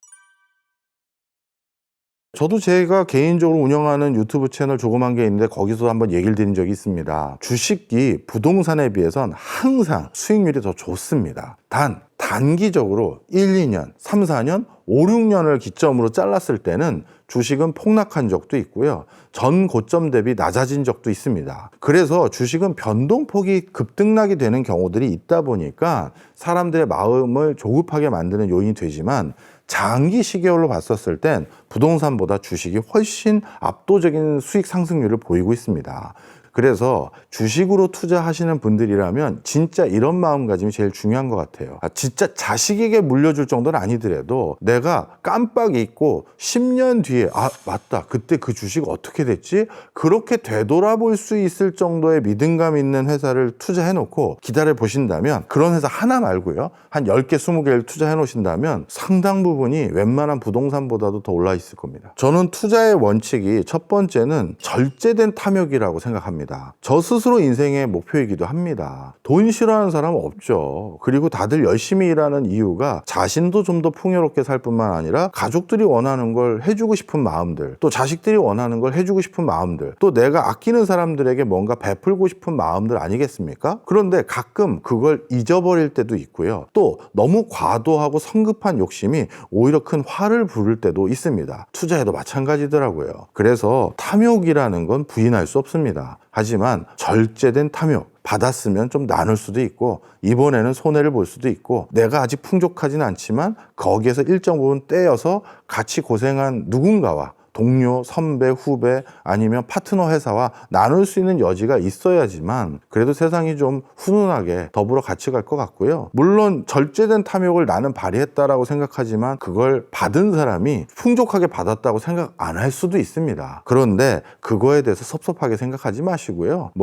장기적으로 우리는 이 나라에서 오랫동안 같이 살 거 아니겠습니까? 그러면 장기적으로는 언젠간 진심이 알려진다, 이렇게 생각하고 있습니다. 제가 보는 관점에서 중국은 미국의 달러와 기축통화 위상을 흔들기를 계속할 겁니다. 떨어지든 안 떨어지든 국가가 망국의 길로 갈 때 제일 먼저 잃는 게 화폐를 잃는다고 했잖아요. 그래서 트럼프 대통령은 겉으로는 마가를 부르짖지만 실제 미국이 먹고 사는 거는 금융 서비스에 의존하는 국가라는 걸 너무나 잘 알고 있고, 그 금융 서비스의 가장 핵은 바로 달러의 위상이다. 패권을 놓지 않겠다라는 그 의미를 여러분들이 이해를 하셔야 된다. 패권이 바뀌게 되면 어떤 일이 먼저 일어날까를 뒤져보다가 해밍웨이 글에 그런 글이 있더라고요. 나라가 패권을 잃으면 제일 먼저 화폐를 잃는다. 화폐를 잃고 그 다음에 영토를 잃게 되는 상황이 벌어지는 것 같아요. 그러면 미국이라고 하는 나라가 패권을 잡게 된 배경을 간단하게 추스리면 레이 다일로의 The Changing of World Order라고 하는 책을 여러분 읽어보신 분도 계실 건데, 16세기에 스페인, 포르투갈이 전 세계를 주름을 잡다가 네덜란드에게 결국 패권을 넘깁니다. 그래서 네덜란드가 동인도 회사를 설립을 하고 세계 최초로 자본가들이 돈을 모아서 동인도 회사를 무역을 하기 시작을 하죠. 그래서 암스테르담에 증권거래소도 만들어지고, 그러다가 넬슨 제독과 한번 영국 해군과 또 부딪힙니다. 영국도 돈 냄새를 맡았죠. 섬나라고 해군이 강하니까 결국 네덜란드를 또 물리쳤습니다. 그래서 다시 영국이 세계 중심으로 등장하는, 이때까지만 하더라도 세계 무대의 중심은 유럽 지역이었죠. 이제 그런 시대가 펼쳐지다가 1776년 아메리카 대륙마저도 영국이 식민지로 가지고 있었지 않습니까? 그리고 루이지애나나 이쪽 남부 지역은 프랑스가 또 가지고 있었고, 여러분들 아시는 뉴멕시코라든지 멕시코 땅의 미국 북미 지역에 해당하는 땅은 또 스페인이 가지고 있었습니다. 1776년 미국이 독립전쟁을 한 이후에 이들 땅들을 돈으로 매입하거나 아니면 전쟁을 통해서 이제 빼앗기 시작을 합니다. 그래서 여러분 잘 아시는 와일드 웨스트가 나오고 철도를 놓게 되고 동쪽과 서쪽을 연결하는 그런 국가 재건의 과정을 미국이 거치게 되고, 그러면서 이제 태평양을 건너기 시작을 하죠. 서쪽의 끝을 한 바퀴 뺑 돌아서 다시 대서양으로 연결이 되면 전 세계를 미국의 손아귀에 집어넣는 거죠.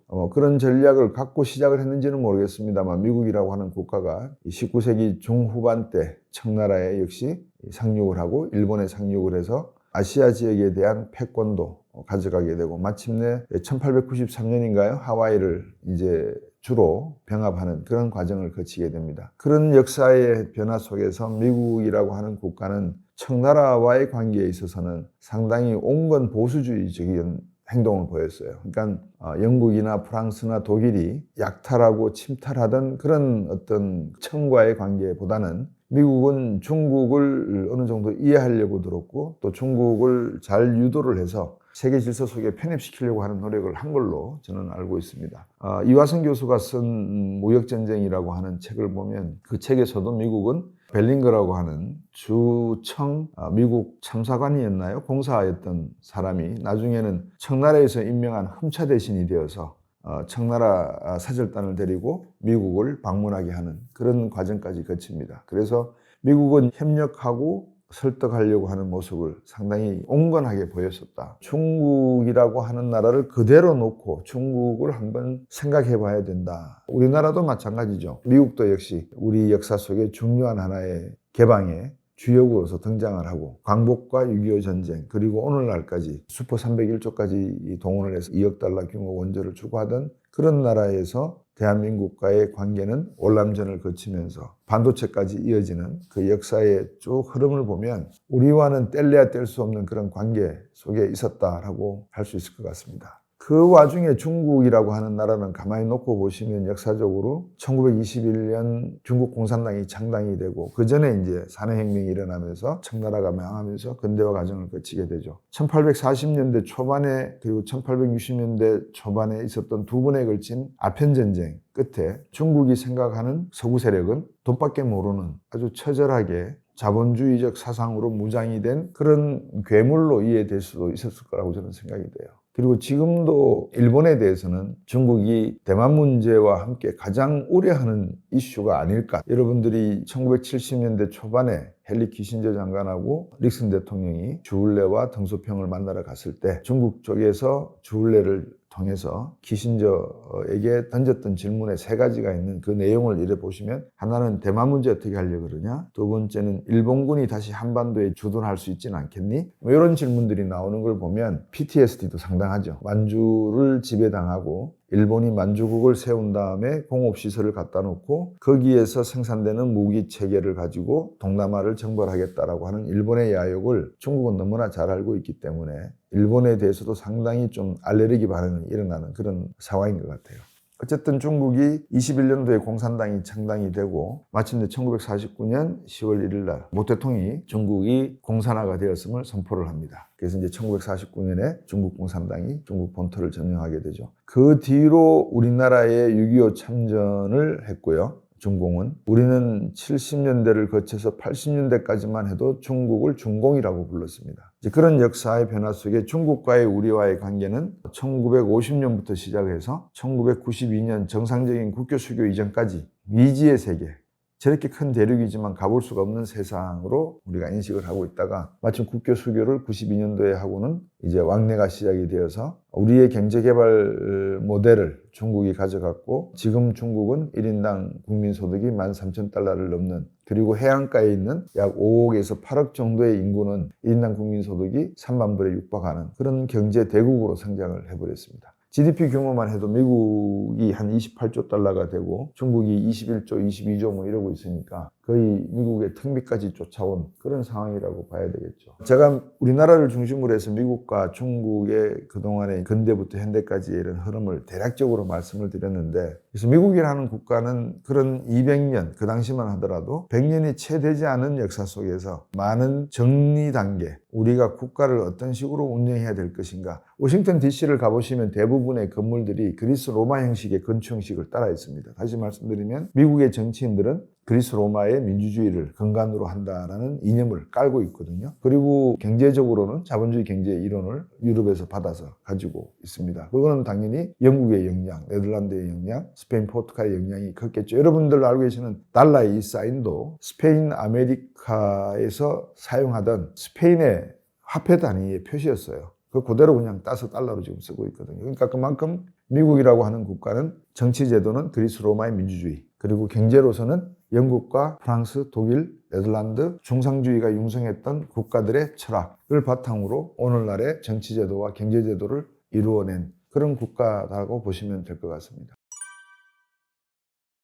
78년도에 개방을 하고 중국이 급성장을 하는 데까지는 30년이 걸렸다고 보시면 됩니다. 2008년도 미국이 서프라임 모기지로 꼬꾸라질 때 중국은 북경에서 올림픽을 개최했잖아요. 이제 그런 이 맥락을 놓고 보면 30년 역사 속에서 중국이 오늘날의 미국에 필적할 수 있는 G2로 대접받는 상황까지 올라왔다. 그럼 미국도 아차 싶었겠죠. 78년 시장 개방하라고 그렇게 핑퐁 외교를 통해서 중국과 수교를 하려고 했고, 냉전 체제 하에서 구소련과 중국 간의 그런 알력 관계를 미국이 나름대로 이용하고자 한쪽을 좀 이렇게 개방으로 몰고 가기 위해서 미국은 많은 노력을 했고, 근데 소련이라고 하는 나라는 91년도에 페레스트로이카, 글라스노스트 이런 시장 개방 이런 이야기를 하다가 결국 레이건 대통령이 베를린 장벽을 무너뜨리세요 소련아 이런 말 한마디에 89년도에 베를린 장벽이 무너지고 90년에 독일이 통일되면서 러시아도 더 이상, 구소련도 더 이상 연방 체제를, 소비에트 유니언을 가져갈 수 없으니까 각자 도생해라 그랬습니다. 그래서 많은 동유럽 국가들, 여러분들이 헝가리, 체코 이런 국가를 방문을 하시고 몽골을 좀 많이들 가시잖아요. 몽골을 가시게 되면 독립한 해가 1991년입니다. 그런 냉전 체제가 무너지는 시점에서 중국은 벌써 시장 개방을 14년 차가 되었고, 2001년도에 9.11 테러가 있었지만 그 위기 과정 속에서 중국을 다시 WTO에 끌어들이고, 이런 반복되는 친중 정책을 미국 정부가 펴오면서 중국 경제 성장률은 두 자릿수를 폭발을 시켰습니다. 14억의 인구가 두 자릿수 경제 성장을 했다는 것은 예산일이 아니죠. 어쨌든 시장이 그렇게 열리니까 미국은 그 시장을 향해서 구애도 하고 용기도 주고 뭔가를 이렇게 가져가려는, 키워서 먹는다. 이제 그 전략을 썼던 것 같습니다. 왜? 한국에서 성공했거든요. 키워서 먹었지 않습니까? 그 정도까지 중국을 키워놨는데 시진핑 주석이 2012년도에 나오자마자 중국 꿈을 이야기합니다. 2025년 자기가 정권을 잡고 13년 뒤에는 중국을 세계 제1위의 제조업 강국으로 만들겠다는 게 첫 번째 중국 꿈이고, 두 번째 꿈은 2025년이 되면 중국을 세계 제1위 군사 강국으로 키우겠다는 것이 두 번째 꿈이었습니다. 1921년도에 공산당을 창당했으니까 100년 지난 시점에 적어도 제조업 강국은 돼야 되지 않겠어? 그리고 2050년이 되면 이 돈을 많이 모았는데 이 돈을 지키려면 어떻게 해야 되지? 이제 돈 많이 모았다는 소문이 들리면 도둑도 들어오고 강도도 들어와서 돈을 뺏으려고 할 건데, 치안, 보안, 안보, 세계 군사 강국으로 25년 뒤에는 2050년에는 중국이 우뚝 서겠다. 그 꿈을 설파를 했고, 첫 출발점을 새로운 것을 창출하는 것도 중요한데 기존에 있던 것을 응용해서 확장을 시키자. 그래서 그게 만든 게 1대1로 정책이었습니다. 과거의 실크로드 길을 따라서 유럽까지 연결하는 육로로, 그다음에 해상로를 이용해서 아프리카까지 돌고 다시 유럽으로 가는 그런 하나의 육상과 해상 교통길을, 물류의 흐름을 장악하겠다. 그게 절대적으로 필요한 게요, 군사 강국이라고 하는 것은 자기가 가지고 있는 재력과 경제력을 지키기 위한 하나의 수단이잖아요. 그러면 중간중간마다 기름도 넣어야 되고 물자도 보충받아야 되는 항구가 필요하지 않습니까? 그러니까 싱가포르 말라카 해협을 거쳐서 인도를 지나서 아프리카 지중해로 갈 수도 있고 희망봉으로 갈 수도 있는 그 모든 루트에다가 중간 거점을 만들겠다. 해양 세력을 강화하겠다. 이거죠. 대양 해군을 만들겠다는 거죠. 미국이 그런 말을 들었을 때 이 친구가 지금 상당히 큰 그림을 그리고 있구나 알았을 거라고 저는 봅니다. 2016년에 미국의 대통령이라고 하는 사람이 당선이 됐는데 중국을 두들겨 패기 시작하는 거예요. 트럼프 대통령의 전략은 뭘까? 그럼 중국에다가 일방적으로 25% 막 관세 매기고 50% 때리겠다 그러고 막. 근데 트럼프 대통령의 전기나 트럼프 대통령의 평소에 생각하던 책들을 여러분께서 몇 권을 읽어보시면 저 사람이 왜 저런 생각을 할까? 지금 왜 저렇게 되었을까? 이런 것들을 여러분이 그 배경을 어느 정도 아실 수가 있어요. 젊은 시절에 나이가 37살 때 개인이 $94,000 사비를 털어가지고 뉴욕타임즈하고 4개 미국 주요 일간지에 광고를 내요. 쉽게 제가 직역을 하지 않고 의역을 하면, 일본이라고 하는 나라가 미국에 빨대를 꽂아놓고 미국 피를 빨아먹고 있다. 이걸 용서하겠니? 분노에 찬 보수의 젊은 청년의 목소리를 신문 광고로 때립니다. 그때만 하더라도 일본이 프라자 합의를 하고, 일본은 죽었다라고 생각했는데 프라자 합의를 끝나고 난 다음에 오히려 일본 엔화가 340, 50 하던 게 140으로 2년 안에 떨어지는데도 불구하고 일본의 수출은 더 늘어나요. 가격 경쟁력이 수출에서 상당히 중요함에도 불구하고 품질 쪽에서 도요타라든지 많은 일본 상품들이 개혁을 일으키면서 오히려 수출은 늘어납니다. 그러다 보니까 미국은 더 당황스럽고, 트럼프의 젊은 나이에서 봤을 때는 일본이 얼마나 미웠으면 딱 찍어서 모기처럼 등에다 빨대 꽂아놓고 피 빨아먹는다는 표현 같은 내용을 광고로 실었겠습니까? 그 다음에 이 사람의 멘토가 누구냐면 로이 칸이라고 하는 검사 출신의 변호사가 있습니다. 이 사람이 트럼프에게 늘 가르치는 내용이 세 가지입니다. 너는 성공밖에 모르는 사람이다. 자기 체면이죠. 두 번째, 실수를 인정하지 마라. 트럼프는 절대 자기 잘못을 인정하지 않습니다. 이게 여러분들이 지금 트럼프 대통령 모습과 많이 닮았고요. 그 다음에 트럼프 대통령 스스로가 나의 멘토라고 하는 사람이 맥킨지 대통령입니다. 맥킨지 대통령 선거 때 선거 자금을 모았던 사람들은 다 재벌들이었고요. 그리고 필리핀을 가져오고 영토 확장을 했던 대통령입니다. 트럼프 대통령이 그린랜드 가져가겠다, 캐나다 51번째 주로 들어올래, 이런 이야기 하는 것도 뭐 그런 형태를 닮았다라고 할 수가 있죠. 그러니까 이제 트럼프 대통령이 카운터 펀치를 날립니다. 중국몽에 대해서 미국의 꿈, 그게 여러분들이 잘 아시는 Make America Great Again이라고 하는 마가입니다. 미국도 제조업 강국으로 나서겠다는 거예요. 그러니까 미국의 제조업이 죽었느냐? 죽지는 않았습니다. 살아있습니다. 근데 미국 내에서는 제조업이 거의 없죠. 왜? 돈을 하도 많이 벌어놓으니까 서비스업이 중심이 되는 사회로 이제 변했어요. 그러니까 제조업은 다 밖으로 뿌려버리고 안에서는 먹고 놀고 관광하고 하는 서비스업 산업으로 바뀌다 보니까 이 임금이 상당히 비쌉니다. 그래서 이제 미국은 제가 볼 때 제조업 강국이 되기는 상당히 힘들다. 이제 서비스 강국인데 서비스 강국 중에서도 어떤 서비스업으로 이렇게 돈을 많이 벌까? 돈 서비스죠. 서프라임 위기 때도 보시면 아시고 최근에도 서프라임 자동차 대출 이야기도 여러분 들어보셨을 거고 상업용 부동산에 대한 사기 대출 이야기도 들어보셨을 거고 전부 돈에 대한 사고가 터지면 미국은 부동산 터지듯이 사고가 터집니다. 그러니까 이제 트럼프 대통령 입장에서 미국의 제조업 강국을 겉으로는 내세우고 있지만 뒤에서는 무슨 말을 하냐면 스티븐 미란이 보고서를 썼던 유징 가이드라인 뭐 이런 제목인데 2024년 11월 22일 날 발간된 보고서에 보시면 미국의 달러 기축통화의 위상을 강화할 필요성이 있다. 그러기 위해서는 수단으로서의 관세를 부과할 수가 있고 센츄리 본드 100년짜리 채권을 판매해서 달러를 강화시킬 수 있는 방법이 있다라는 보고서를 냅니다. 트럼프 대통령이 그 보고서 따라서 하는 것 같아요. 그래서 본질은 달러의 강화다. 국가가 망국의 길로 갈 때 제일 먼저 잃는 게 화폐를 잃는다고 했잖아요.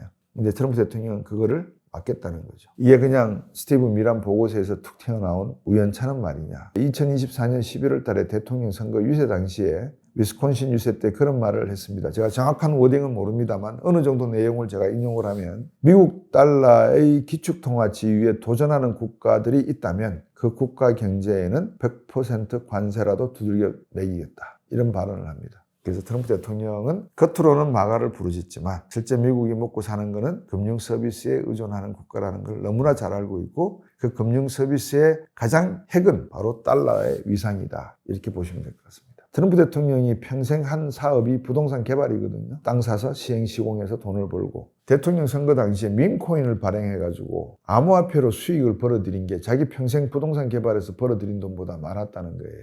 그러니까 트럼프 대통령이 바로 이거야. 이제 그런 식으로 트럼프 대통령이 달러의 위상을 강화하는 방법을 여러 가지를 찾고 있어요. 금도 많이 가지고 있으려고 그러고요. 스테이블 코인을 발행해가지고 미국 달러와 기축통화를 강화하려고 하고 있고요. 이제 이런 형태로 신금융 자본주의를 트럼프 대통령은 미국의 애외주의의 1번 프라이오리티로 갖고 있는 것 같아요. 미국은 금융 서비스 이 분야에 본질이 있다. 그 핵은 달러와의 기축통화에 있다. 즉 패권을 놓지 않겠다라는 그 의미를 여러분들이 이해를 하셔야 된다라고 제가 생각을 합니다. 세상이 어지럽고 불확실합니다. 주식을 살까요? 금을 살까요? 달러화를 가지고 있어야 되는 여러 가지 질문들을 하시는데 가장 질문의 핵심은 뭐냐면 미국 달러화의 기축통화 지위는 계속 갈 것 같습니다. 그런데 중국의 부상이 무서우니 중국의 위안화 패권도 만만치 않을 것 같은데 앞으로 21세기를 지나서 22세기에는 기축통화가 바뀔 수 있을까요? 아니면 미국이 계속 기축통화 지위를 가져갈까요? 그 과정에서 나타나는 미세 조정이나 강세 조정은 어떤 형태가 될까요? 이거를 여쭤보시고 제가 말씀드리는 걸 참고하시면 되는 겁니다. 지금 세계의 시대사가 어떤 형태의 역사적 패러다임을 거쳐서 어떤 방식의 알고리즘을 타고 있는지를 여러분에게 제가 해석하는 방법을 말씀을 드리는 거니까 그거를 참고하셔서 금을 사시든지 국장은 다 버리고 미장으로 가시든지 미국 달러화를 현금으로 들고 계시든지 그렇게 하시면 되는 거예요. 그래서 제가 달러 종말의 허구라고 하는 책을 쓰면서 여러분에게 드리고 싶은 말씀의 핵심은 그거였습니다. 달러가 몰락한다는 사람들이 있더라. 달러가 몰락했다고 한번 가정을 해보세요. 영국이 파운드화를 국제통화 지위로 잃어버렸을 때 어떤 일이 벌어졌죠? 네덜란드가 세계 패권을 가지고 있을 때 길더의 기축통화 지위, 영국이 이게 패하고 난 다음에 어떻게 됐는지, 그리고 네덜란드 경제는 어떻게 됐는지 여러분들이 보시면 미국이 달러와의 패권을 놓게 되거나 잃어버리게 되면 두 가지 방법이 있겠죠. 시나리오. 부드럽게 패권이 넘어가는 방식, 즉 중국이 패권을 잡을 수 있는 방식 되겠죠. 근데 여기에는 또 질문이 있습니다. 푸틴이 가만히 있겠어? 중국이 잘 되는 걸 제일 배아파하는 사람이 러시아 같은데요, 제가 보기에는. 그 다음에 만약에 이게 경착륙으로 간다. 그러니까 막 싸움이 일어나는 거죠. 전쟁이 일어나는 거죠. 결국은 미국과 중국이 한판 붙는 겁니다. 핵전쟁까지는 안 가겠지만 괜히 중간에 끼어있는 대만을 놓고 미국과 중국이 한판 힘겨루기 하지 않겠습니까? 거기에 이제 한반도도 휘말려 들 수도 있는 거고요. 그런 시나리오들이 만들어지는 과정을 겪어야지만 달러 패권이 지켜질지 아니면 위안화가 패권을 가져갈지가 결정이 되고, 위안화가 만약에 패권을 가져간다, 평화적인 방법이나 전쟁을 통한 방법으로 해서 만약에 가져갔다 그랬을 경우에 세계 질서가 어떻게 재편될지를 여러분들이 생각을 해보시면 그런 말들이 있죠. 속담에 구관이 명관이다. 그런 말을 하실 수도 있을 것 같아요. 그래서 제가 오늘 달러의 종말의 허구를 이렇게 책을 쓰고 여러분 앞에 소개를 드리는 이유는 미국의 생각과 이 패권을 가져가려고 하는 중국의 생각이 다 존재하는데, 또 끙당 그렇게 해야 되는데, 한 국가를 이끌어가는 리더라고 하면 적어도 세계를 제패하겠다는 그런 야심은 갖고 있어야 되는 거 아니겠어요? 저는 거기에 대해서 뭐 탓할 생각은 없고요. 제가 만약에 대한민국의 대통령이라 그러면 5,500만이 살고 있고 10만 제곱킬로미터의 작은 한반도의 반을 갖고 있는 국가지만 저도 세계의 패권 국가가 되고 싶은 꿈을 꿀 건데요. 핵 잠수함 이제 허락을 받았잖아요.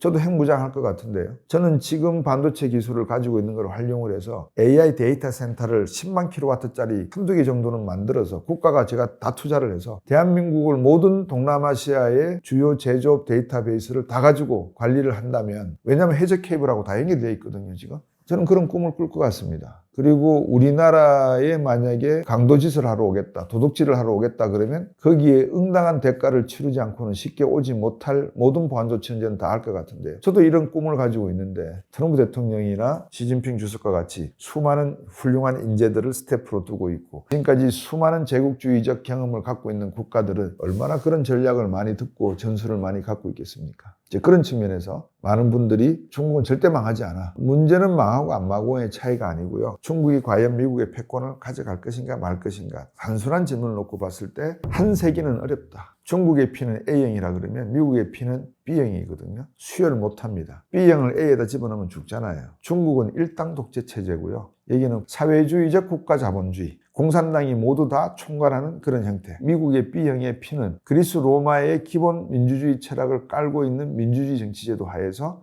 시장 경제의 자유 경쟁을 원리를 우선적으로 받아들이는 시장 체제입니다. 닉슨하고 키신저가 가서 꼬시고 핑퐁 외교하고 국교 정상화하고 78년도 개방하게 하고 그런 모든 노력을 다 했음에도 얘는 A형 그대로거든요. 이 과정을 놓고 봤을 때 미국의 패권은 지금도 영국과 프랑스, 독일을 우군으로 가지고 있고 나토를 방위체제로 가지고 있고 한국과 일본 그리고 동남아에서 베트남까지 유도를 하고 있고 인도와는 인디아 퍼시픽 해군 훈련을 계속하고 있고요. 그 다음에 호주와도 쿼드라고 하는 새로운 방위 시스템을 또 장착하고 있고 이런 과정을 놓고 보면 미국이 쉽게 패권을 중국에게 넘겨줄 거라고는 생각지가 않습니다. 경제 하나만 치고 예를 들어서 뭐 2050년이 돼가지고 미국의 GDP가 30조고 중국의 GDP가 35조가 됐다. 그러면 중국이 제1의 경제대국이냐? 저는 그렇게 생각하지 않습니다.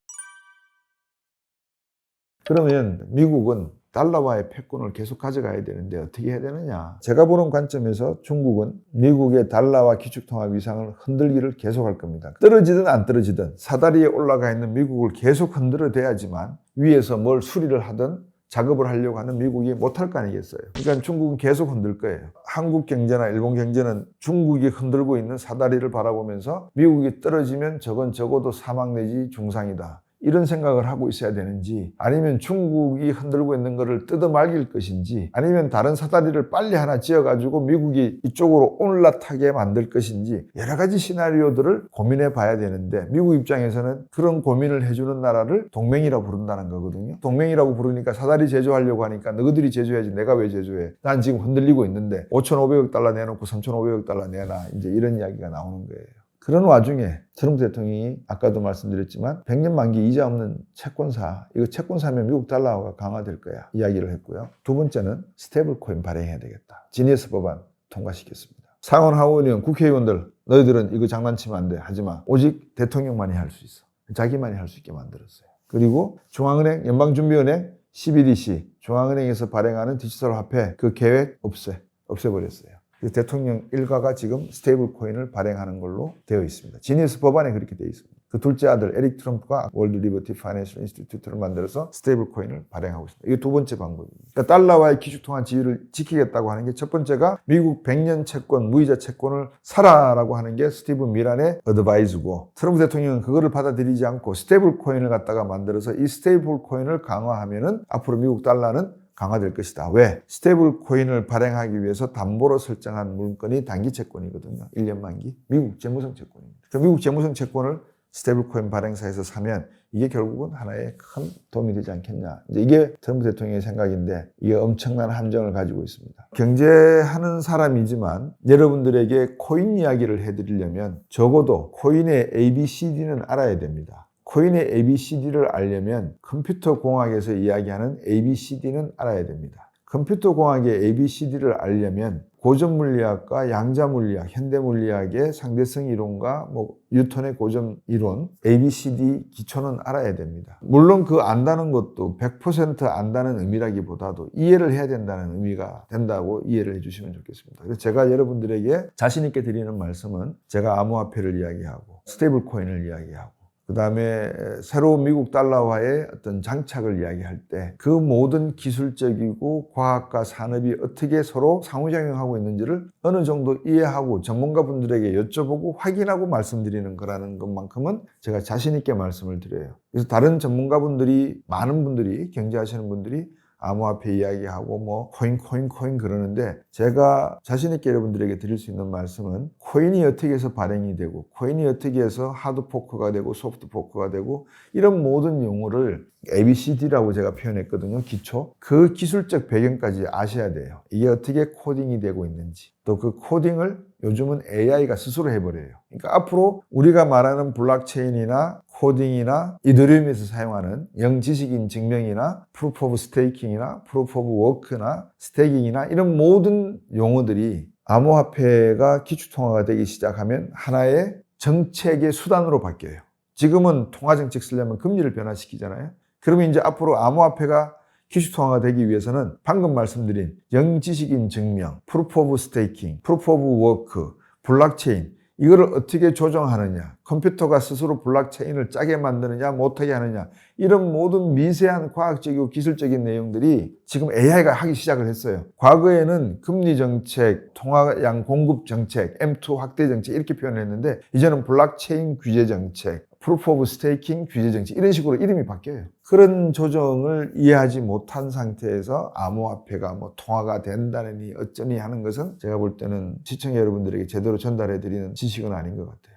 제가 여러분에게 달러 종말의 허구라고 제목을 지은 것도 많은 사람들이 달러 이제 곧 간다. 브릭스가 전체 세계 인구의 40%가 넘고 중국이 14억, 인도가 15억, 그럼 합치면 29억, 브라질이 2억 넘고 러시아도 1억 넘고 이렇게 인도네시아도 1억 넘고 합쳐버리니까 세계 인구가 한 70억 된다 그러면 브릭스 국가 플러스가 한 40억이 돼요. 이들 국가가 전 세계 GDP의 35%를 넘게 생산을 해요. 거기서 맹주가 되면 세계 맹주가 되는 거 아니에요? 근데 그 맹주가 누가 되려고 해요? 중국이 되려고 해요. 위안화 주고 발행하고 스위프트 코드를 사용할 필요가 없다. 우리가 개발한 CIPS 코드를 사용하면 된다. 그리고 코드까지 바꾸고 자기들끼리 돈 주고 받고 해요. 그 싸움을 지금 하고 있는 와중에서 많은 분들이 달러화의 패권은 사라집니까? 라고 하는 의문은 안 하셨으면 해요. 달러의 패권이 만약에 사라지면 세계의 판도가 엄청나게 바뀌고 지금 우리가 경험해보지 못한 정치제도의 도입까지도 바뀔 수밖에 없는 상황이 올 거라고 저는 봐요. 왜? 공산당이 이겼잖아요. 사회주의가 이겼잖아요. 이런 체제에 국가가 패권을 잡는다 그러면 돈 있는 분들은 찬성할 수도 있겠네요. 자기들 마음대로 할 수 있으니까. 공산당을 부패시켜서 정치 권력과 경제 권력이 합치면 엄청난 파워가 만들어질 테니까 역시 돈이 좋군. 한국 경제의 위기는 바로 여기에 있는 것 같아요. 정치 제도와 경제 제도의 구분을 정확히 못하고 있다는 점. 그리고 지금 우리 사회를 놓고 보면 양극화의 심각한 문제점들이 세대 간의 갈등, 계층 간의 갈등 이런 형태로 번지고 있는 상황. 을 이해하지 못한다는 것. 왜 그러냐면요. 자기도 알거든요. 옆 동네에서 14억 시장이 연 2자리 숫자 성장할 때 옆에 떨어지는 콩고물 몇 조각 얻어먹고 야 우리 돈 벌었다 이러고 있는 거예요. 서울의 경제권을 5개, 6개 세워도 모자랄 정도의 상인정신이 있었어야 된다 이 말입니다. 왜 그 돈을 못 벌었을까요? 우리가 뭐가 부족해서? 우리가 머리가 나쁩니까? 능력이 없습니까?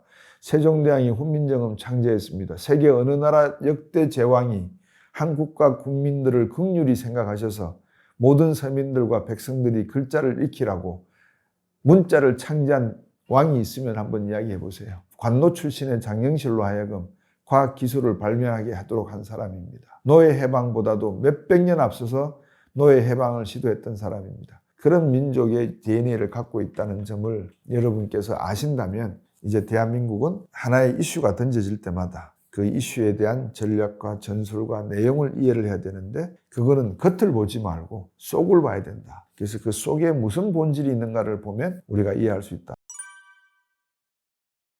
워렌 버핏이 현금을 지금 한 38% 들고 있어요. 자기 포트폴리오 중에서 100만 원이 내가 자산이다. 그러면 38만 원을 현금으로 들고 있어요. 나머지 한 40만 원 정도는 주식에 투자하고 있고 10만 원 정도는 채권에 투자를 하고 있고 나머지는 금이나 이런 데 아마 투자했을 거예요. 그러면 달러를 사야 돼요? 엔을 사야 돼요? 유로화를 사야 돼요? 위안화를 사야 돼요? 이 질문 아니에요. 우리나라 돈 가치로 10억을 달러로 재어놓고 위안화로 재어놓고 엔화로 재어놓고 파운드로 재어놓고 유로화로 재어놨습니다. 어느 화폐를 집어가시겠습니까? 다 가져간다가 정답이에요. 근데 이 중에서 딱 하나만 가져가십시오. 그러면 여러분들 위안화 가져가시겠어요? 엔화? 영국 파운드화?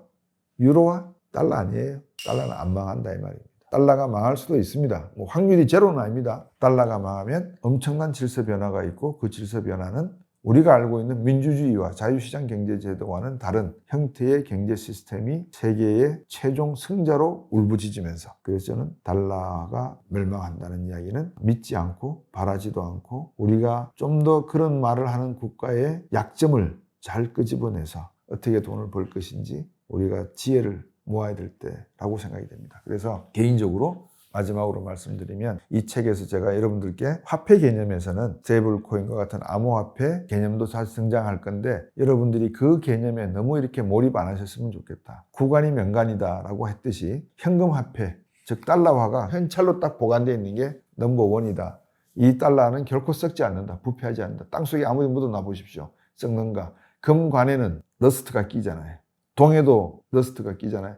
화폐에는 곰팡이가 쓸지 않을 겁니다. 그래서 여러분들께서 이 달러의 종말을 읽어보시면서 미국의 패권이 어떻게 발전이 될 것이고 그 패권을 지지하는 현금의 형태가 다른 형태로 막 변화하는 실험 과정을 우리가 경험을 할 겁니다. 내 일은 내가 알아서 하고 스스로의 운명을 스스로 결정지을 수 있는 그런 국가 경제로 거듭났으면 하는 생각에서 달러와 종말의 허구가 여러분들이 한번 읽어보셨으면 하는 책으로 제 스스로도 말씀을 드리고 싶습니다. 이 책 속에서 여러분들께서 현금을 투자할 때, 현금을 보유할 때 어떤 형태로 가지고 있는 것이 좋은지를 판단해 보시기를 바라겠습니다. 말씀드려주셔서 감사합니다.